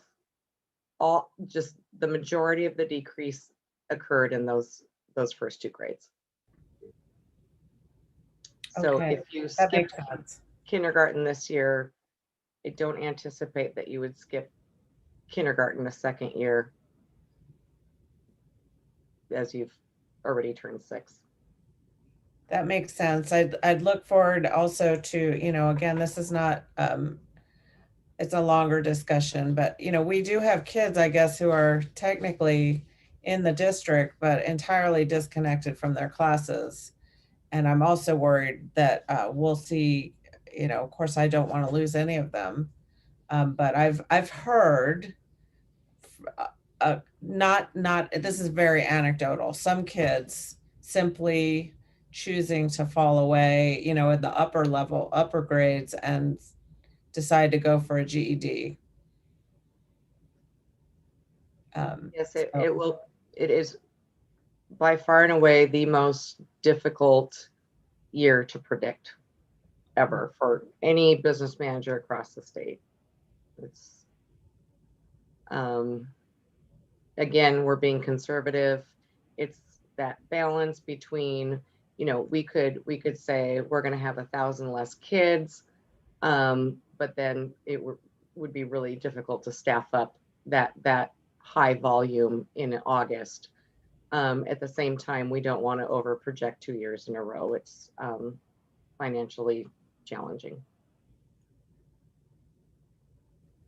And that's what I'm wondering is, taking the other perspective, let's say things really get back to normal next fall and we get enrollment like we used to have. How quickly can we staff up, and what would be the availability of teachers, particularly if every other district is making projections like this, and then things are normal and everybody's, you know, scrambling around for staff?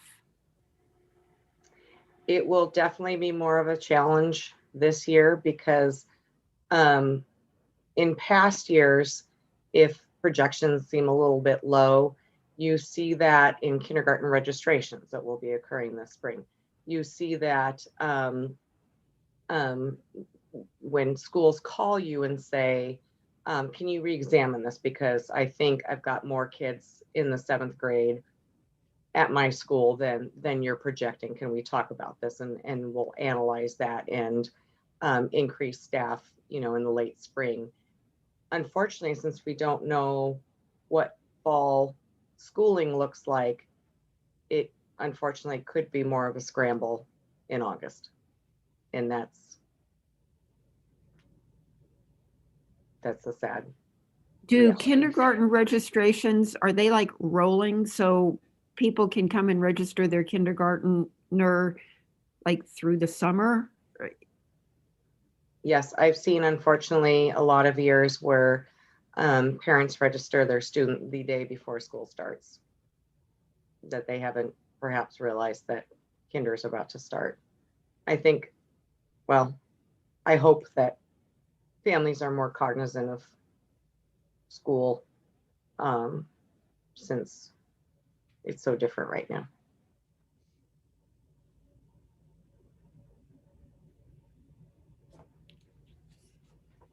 Thank you.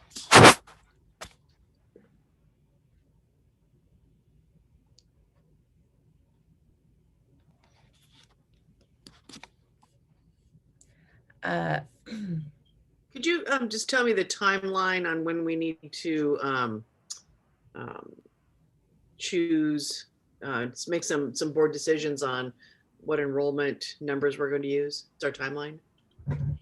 So historically, you've discussed it in a study session where you don't actually approve it, but you let us know your comfort level with it, or you direct me to, if you're not feeling comfortable with the projections, you direct me to make an alternate projection, or use a different model, or use one of the different numbers on the graphs.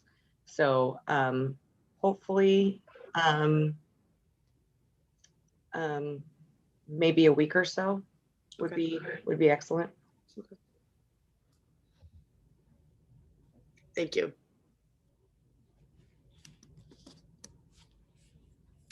Thank you for that. Let's see. I guess we're on to unfinished business. Okay. Item number 1, we have a second reading to adopt new policy number 2163, multi-tiered systems of support. Second reading means we would vote. Do I hear a motion? I move that we approve policy 2163 as written. I second. It's been moved and seconded to approve policy 2163, MTSS. Is there any discussion?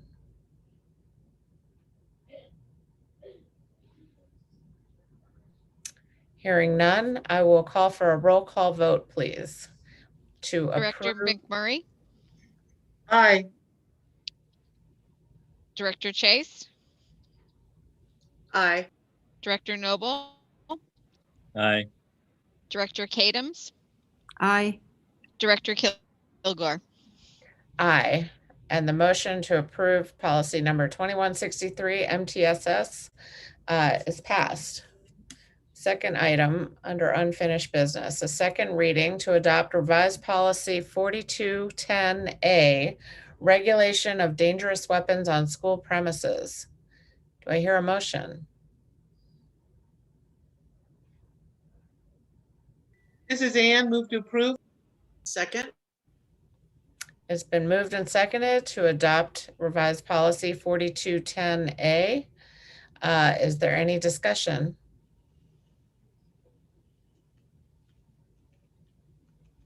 Hearing none, I'd like to call for a roll call vote to adopt revised policy 4210A. Director McMurray, Aye. Director Noble, Aye. Director Chase, Aye. Director Kadams, Aye. Director Kilgore. Aye. And the motion passes and the policy 4210A is approved. Third item, this is a second reading to adopt revised policy 3413, student immunization and life-threatening health conditions. Do I hear a motion? I move to approve policy 3413. This is Ann, seconded. It's been moved and seconded to adopt revised policy 3413. Is there any discussion?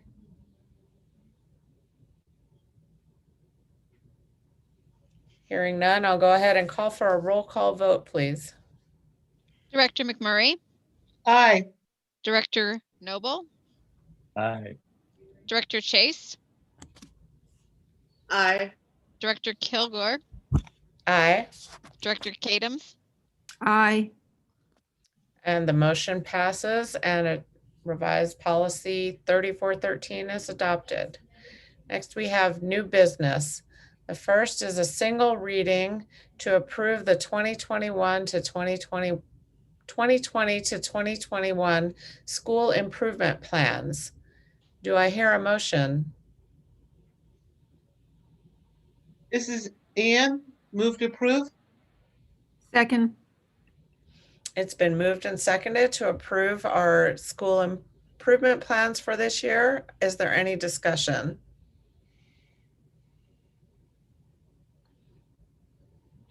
Hearing none, I'd like to call for a roll call vote, please. Director McMurray, Aye. Director Noble, Aye. Director Chase, Aye. Director Kadams, Aye. Director Kilgore. Aye. And the motion passes and the school improvement plans are approved. Next, we have a single reading to approve budget authorization and project award for the direct digital control system replacement at Edmonds Woodway High School. Do I hear a motion? I move to approve. Second. It's been moved and seconded to approve the budget authorization and project award for the DDC. Is there any discussion? This is Karen. I just had a comment that I'm glad that we're going to be upgrading from Windows XP.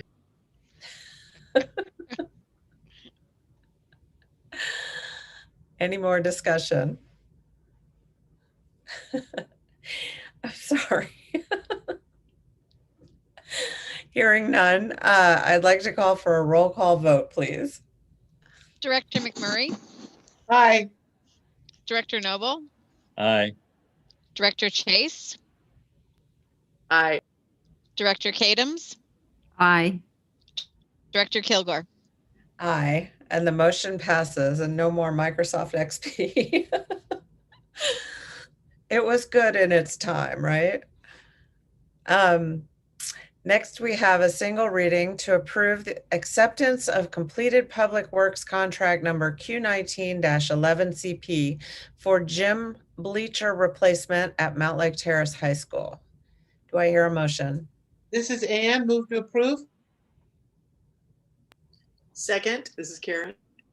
It's been moved and seconded to approve acceptance of the public works contract for gym bleacher replacement at Mount Lake Terrace. Is there any discussion?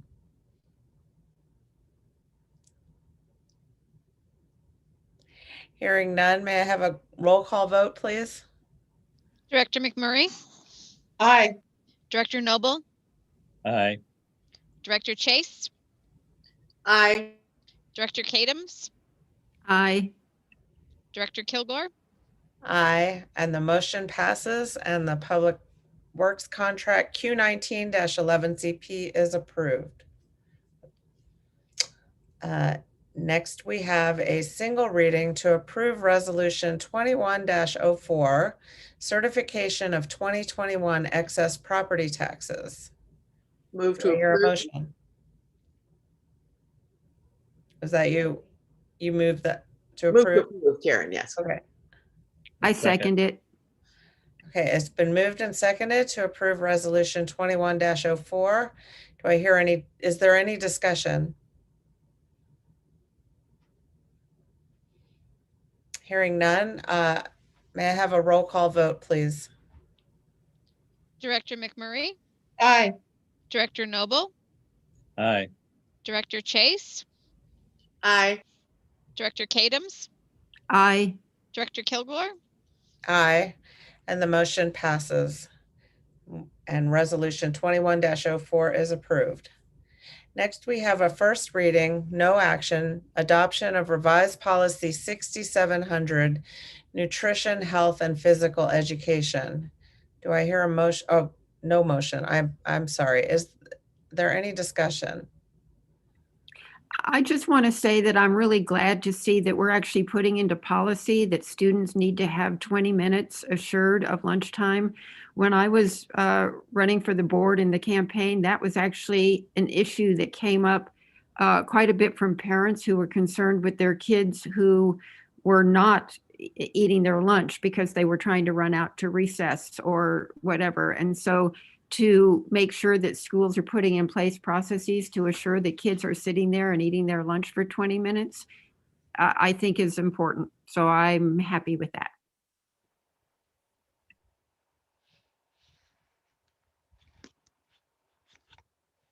Any other discussion? Okay, let's move on. If you have any edits or copy edits that could still be done. Next, we have a first reading, no action, adoption of revised policy 2255, alternative learning experience courses. Is there any discussion?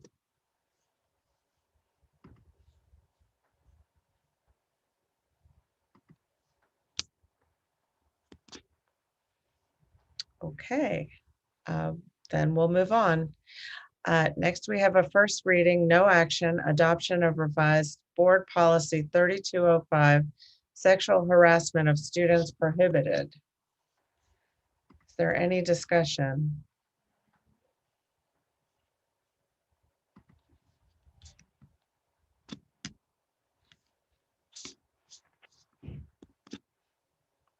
Okay, moving on.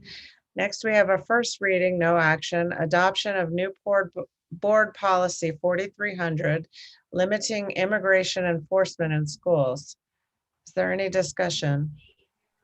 I have two very small edits to suggest. One on the first page after access to schools, I don't think there needs to be a comma there. There's no comma after any other of those headings. And then on the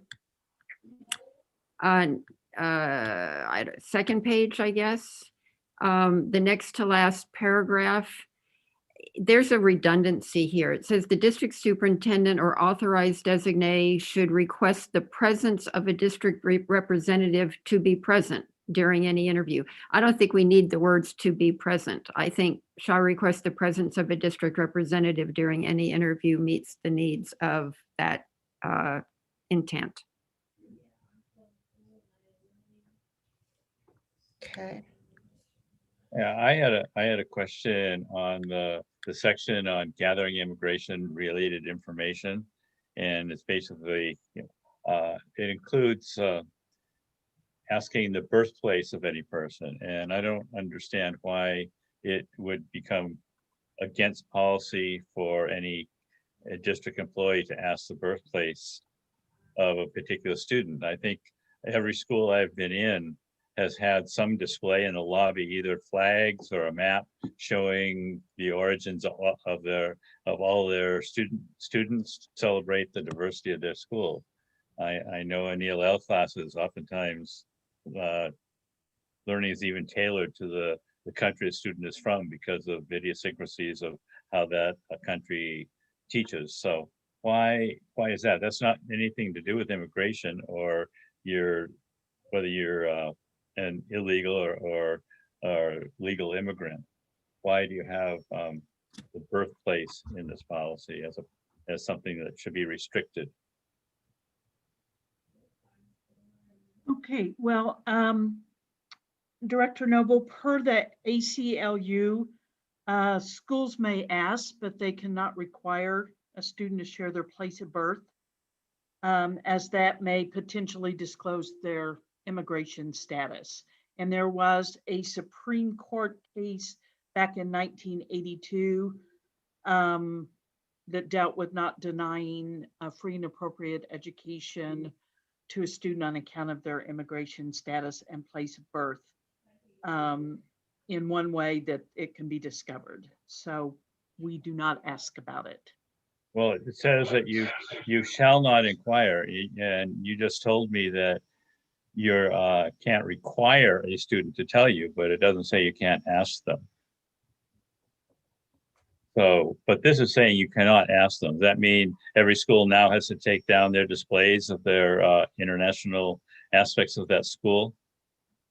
Because obviously they cannot figure out country of birth of any of their students. I just think that shouldn't be included in this, or you should put this or you should change it to say the district may not require a student to disclose their country of origin. And Gary, I agree. I also don't know what it means when it says district staff may review. May review it where? What does that mean to review the immigration or citizen status? I think you're right that this sentence is unclear and also can be more directly reflective of what Debbie just read from the ACLU. The other part that I will follow up on, this model policy came directly from the Attorney General's office, who was given this direction based off of legislation that was approved last year in the Senate, and that they were charged with coming up with a model policy for which certain public entities, including school districts, were required to adopt or to provide written notice to the Attorney General on what policies we have if we're choosing not to approve. So I will follow up on before the next meeting on the ability to make it more clear without changing the intent from the Attorney General's office. The other issue in the same section is that says that that you must consult with legal counsel to seek affirmative if you seem to think you're required to ask any of these questions. And so if you are required to ask the question, you'd be required to ask it of every student. And does that mean you have to, before you ask every student, you have to go to legal counsel and ask if you're going to ask the question? No, the guidance really here is that schools should consult with legal to really determine what alternative documentation are acceptable. But it's not, the intent is not every time. It's to ask so that you're aware of alternative documentations that could be used for this purpose. Okay. No, thank you. Appreciate that. And I really do think we need to clarify that country, because it's really is used quite regularly across our district, both informally and formally. Okay, I'll follow up. Thank you. Thank you. I, for one, am really glad to see that we are bringing forward a immigration, limiting immigration enforcement in schools policy. And while I appreciate the conversation, I do think that it is appropriate to keep in there that that the district staff shall not inquire on the place of birth. I think it's very appropriate that we keep that with the Attorney General's recommendation in this policy. So I look forward to further discussion on this.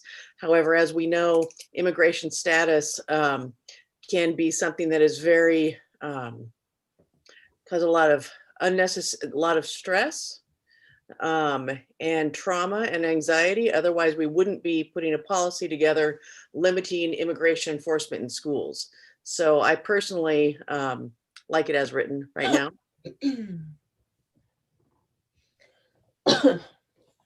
Excuse me.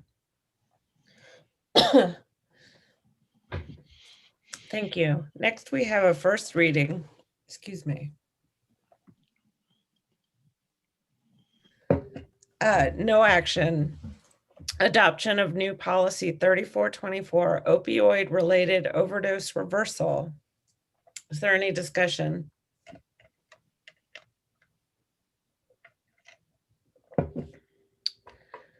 Okay.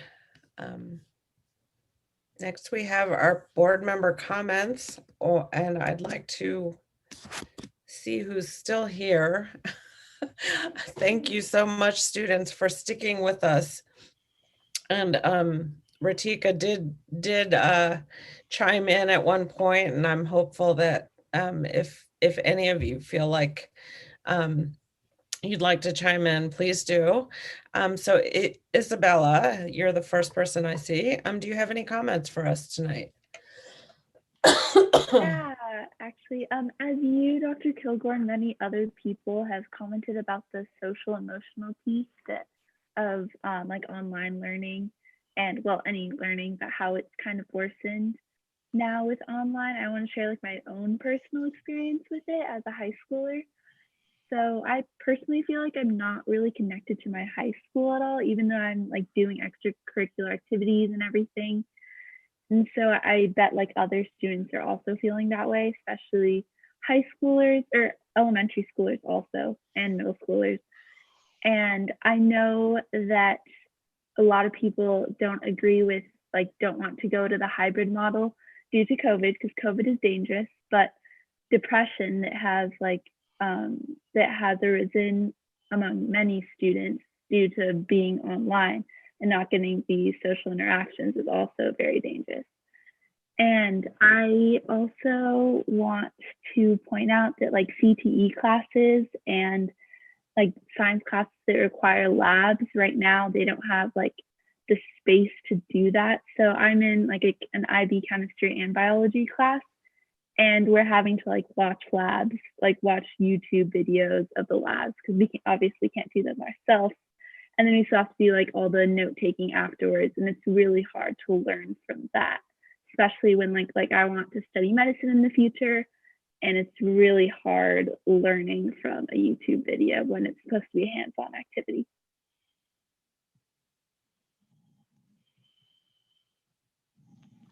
Thank you. Sorelia, are you with us? Yes.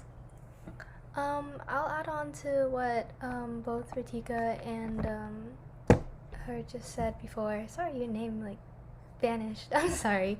But I feel bad mostly for the teachers themselves, because every day I think sometimes my teachers just like give up on their curricular and they're like, okay guys, how was your weekend? What are you doing? What's fun? What's new? What's a new goal to like distract ourselves from this like eroded like endless online Zooms. And every morning, sometimes my friends would text me, they're like, oh, what happened during class? And I'm like, you didn't pay attention? They're like, no, I was sleeping. And honestly, like, I think we all feel that way, but I mostly feel bad for the teachers and like both the students said, just in general, their mentality with school now. Like, if I think about it now, if I go back to school and I have to wake up at 6 a.m. again, drive to the school, and then end my day at like 2 o'clock, I don't think I would mentally handle that again. And I think a lot of the students feel that way. And especially AP students, they, all the students in general aren't getting like a lot from the classes, and that's due to the labs and like just YouTube videos and online school in general. But the AP students are struggling even more. A lot of my friends are like not prepared for the test at all because either we're like so unmotivated to do work, and it's a huge problem, I think, in general. So like the semester is ending, right? And my friend had like mountains and mountains of work piled up, and I was like, I thought I had some late work, but he was like dramatically overwhelmed with work because each and every day he like is talking to a black screen, and it's just frustrating for students in general and teachers. So we just feel so drained and unmotivated. Even though we have so much time, it just feels like wasted in a way. So that was like my perspective so far. Thank you. I appreciate your candor. Ritika. Okay, there we go. Okay, so yeah, what Australia said I think is really kind of important and hitting the nail on the head. AP students and IV and CHS have this extra expectation, and through no fault of the teachers, like we are expected to take a lot more of the information from textbooks and from videos and things like that. And just going back to the mental health thing, like I said earlier, it's definitely something that our community is thinking about a lot right now. In the first semester alone, we've lost 2 people because of mental health, one just last week. And it's a serious problem that there's no good answer, just like there is no good answer to what model we use or how we do remote learning. It's just this path that we're all, going through uncharted territory. And one of the things that is kind of unfortunate is that despite the fact that we're trying so hard with social emotional well-being, like I said earlier, at the secondary level, it's during advisory. But at this point, everything is turning into, okay, here's one more thing to do, one more video to watch, one more Zoom to sit through, one more this, one more that. And that's like, that's difficult in an environment where usually we'd be connected with our peers and things like that. But that said, we somehow have gotten through the first semester. The Thursday is the end of the first semester. We've had bad, but we've also had good. The fact that we've been able to adapt as much as we have and to make the progress that we have is pretty incredible. Everyone has had to step up. And here we are this late tonight because the school board is putting in that much effort, and it's just incredible. And I mean, I've been saying this whole entire year. My favorite word has now become grace. It's the only thing we can do. Look back at what worked, what didn't work, and just grace to each other in every way. Everyone is trying their best, and it's the only thing we can really do. But hopefully, the experiences from this first semester will help with the next semester. Cutting back on work, kind of focusing in on what really needs to be done instead of piling the work because we really need to get past it. Just everything that we can do to scale back and to reassess and hopefully get in person and bring back some of the elements that help with social emotional well-being. So that's what I have. Thank you. I so appreciate all the student comments, and I'm thinking we should try to encourage you and find spaces for you earlier in the meeting because your input is so important. So I'll work with Dr. Balderas to come up with some strategies for that going forward. Director Noble, do you have any comments for tonight? Yeah, I'll be really brief. First of all, thanks for students showing their play. That's really incredible how you can do drama on Zoom using Chromebooks. I wouldn't have thought it was possible, and it's just such a marvelous thing they put together. And secondly, I just want to thank the students for your comments. Secondary school has to be so darn difficult. We know, we as a board know it's difficult. We hear it's difficult, but hearing your voices and you guys are the stars of the show, and you guys are having difficulty. And it's just, I can try to imagine how difficult it is for kids that are not as motivated as you guys are. So thank you so much for your comments, and that's all I have. Thank you. Director McMurray. Well, I'll echo Gary, but I also just wanted to congratulate the 8 teachers who became the National Board Certified Teachers, and I was so gratified to see that 4 out of the 8 are from our voice program. So just wanted to say congratulations to all, an incredible amount of work, and I'm just very pleased, especially at the level of excellence in our voice staff. Director Chase. Thank you so much. And in the spirit of Board Appreciation Month, I want to let all of my board members and student advisors that I really appreciate the dialogue and the rapport that we have in grappling with all these challenging things, and the candor and honesty and the reminder that grace is really the word of the year. And so I just really appreciate all of you very much. But I do have some more comments too. I'll be quick. It's this last week the Federal Relations Networking group met last Thursday, and the theme is relationship building with our federal partners. Out here, it would be Pramila Jayapal as our Congressional District 7 rep. And also we talked about the America Rescue Plan and some of the talking points and high level information on what the schools may expect or what's in the plan. And I'm going to make sure that's forwarded along since it's 10 o'clock at night here. We also had the Ledger Up Weekly meeting this afternoon discussing some of the bills upcoming. I did sign in support of the simple majority passage for the bond. It's a heavy lift to get it passed, but we're doing it again. And also there were some reminders that the school boards are still under a mandate to only meet via electronic, so no in-person waivers for any school board meetings. And the year's upcoming legislative session, I don't have the dates, and perhaps before the end of the meeting, I will have those dates because students are invited to participate as we start making appointments with all of our legislative representatives. And that's it for right now. Yes, I really hope that students can participate. It's such a great experience, and our legislators really don't want to hear from us. They want to hear from you. Yeah, it's true. It's true. Don't you think? I just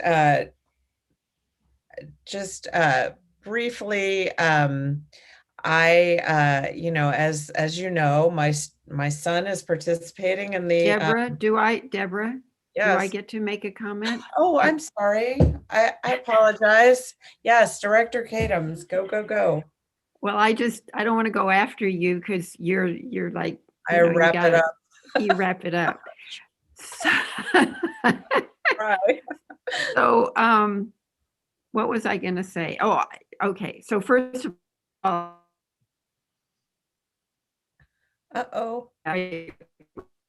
or to the comment from the conversations that we all have among the board and the staff and the input from students is really important. I really want to thank the public for all of the emails that we've been getting. We read every one of them, even though leader or Dr. Balderas, depending, does the response. We all read when they come to the whole group. So I want you all to know that. And that the public comments as well, even the ones we don't have time to read out loud at the meeting, we're reading. And we really appreciate the input from the community. And so, you know, the staff in the community, I just want to say thank you publicly. I loved the Meadowdale High presentation. I want to thank the early childhood people for keeping that whole set of educational strategies in front of us that the district is doing, because it's so important. You know, I know that the whole discussion about reentry is difficult for everybody, but we're all trying to figure out what's best for kids. And so I appreciate everybody's input on that topic. Thank you. I so appreciate all of you and our students. And as I said, I did want to give a special shout out to our coaches who are helping these kids. This, as Greg said, you know, you have 500 kids sign up to do sprints. I mean, this is so important to them. I'm hearing all good things and so important to their families to get a taste of the normal life. And I have sort of vowed to myself, and I'll wrap this up, vowed to myself that I'm always going to end on a high note for myself, that this isn't the end. There are better times ahead. We have a vaccine coming. We have new therapies coming. We will get out of this. And we will be better, and we'll get to hug each other again. And I just hope that everybody remembers that, even, you know, when we're in the middle of the difficult decisions and the difficult conversations. Remember that there are blue skies ahead, and hang in there and ask for help if you need it, because things will be better in the future. And so I did want to turn it over to Dr. Balderas, but I wanted to ask the board if you would like to put off the graduation data discussion until the next meeting that's on our discussion topic. I feel that we're kind of burnt out at this point, and maybe we could put a fresh eye on it at the next meeting. And it's not, is there a? Yes, this is Ann. I agree. We're about 6 hours into Zooming tonight. I really want to give this topic the dedication it deserves, and frankly, I'm ready to not do that tonight. And I see Dana over there thinking these people are just novices. I'm on Zoom all day long. So anyway, okay, so let's table that until the next time we meet. And Dr. Balderas, I turn it over to you. Yeah, I'll be quick. So I want to thank the board for everything. And again, Board Appreciation Month, we appreciate you. Just a reminder to the board, if you could tonight, before you go to bed, to DocuSign. There's a DocuSign in your mailbox. If you can get that completed tonight before you go to sleep, that would be greatly appreciated. And also, I really want to thank the community for their emails and for everything that they communicate with. And some people, when they see 100, 200 emails come in, they'll say, "Oh no, that makes me smile because that's a community that cares. That's a community that cares enough to communicate with us and express their feelings and their thoughts." And that's and I really appreciate that. So I get excited when I get when I have a lot of guest speakers when we're back live, and because of the fact that it's a caring community that cares about their education and their kids' education. So that makes me smile. And we will get, as Dr. Kilgore, you mentioned, the rest of the board as well, is, you know, we are the North Star for for our community, for our kids. You know, education is something that we will get back to. A normal education, where brick and mortar, we will get back to, and we'll get through this. And we'll get through this together as a community. We'll get through this together as a staff, and we'll be better of it because of the fact that we will learn something new, learn how to use technology to advance it, and we'll use it as an opportunity. So, you know, and it's something that I look forward to as we continue to work through this, because this is not easy, but it's, again, at the end of the day, we think about the kids and all the work that they're doing, all the staff work that's being done right now. And it really is pretty amazing. So thank you. And thank you for, and the board's been on since 4 o'clock, since 4 o'clock. So thank you. Thank you for everything you do.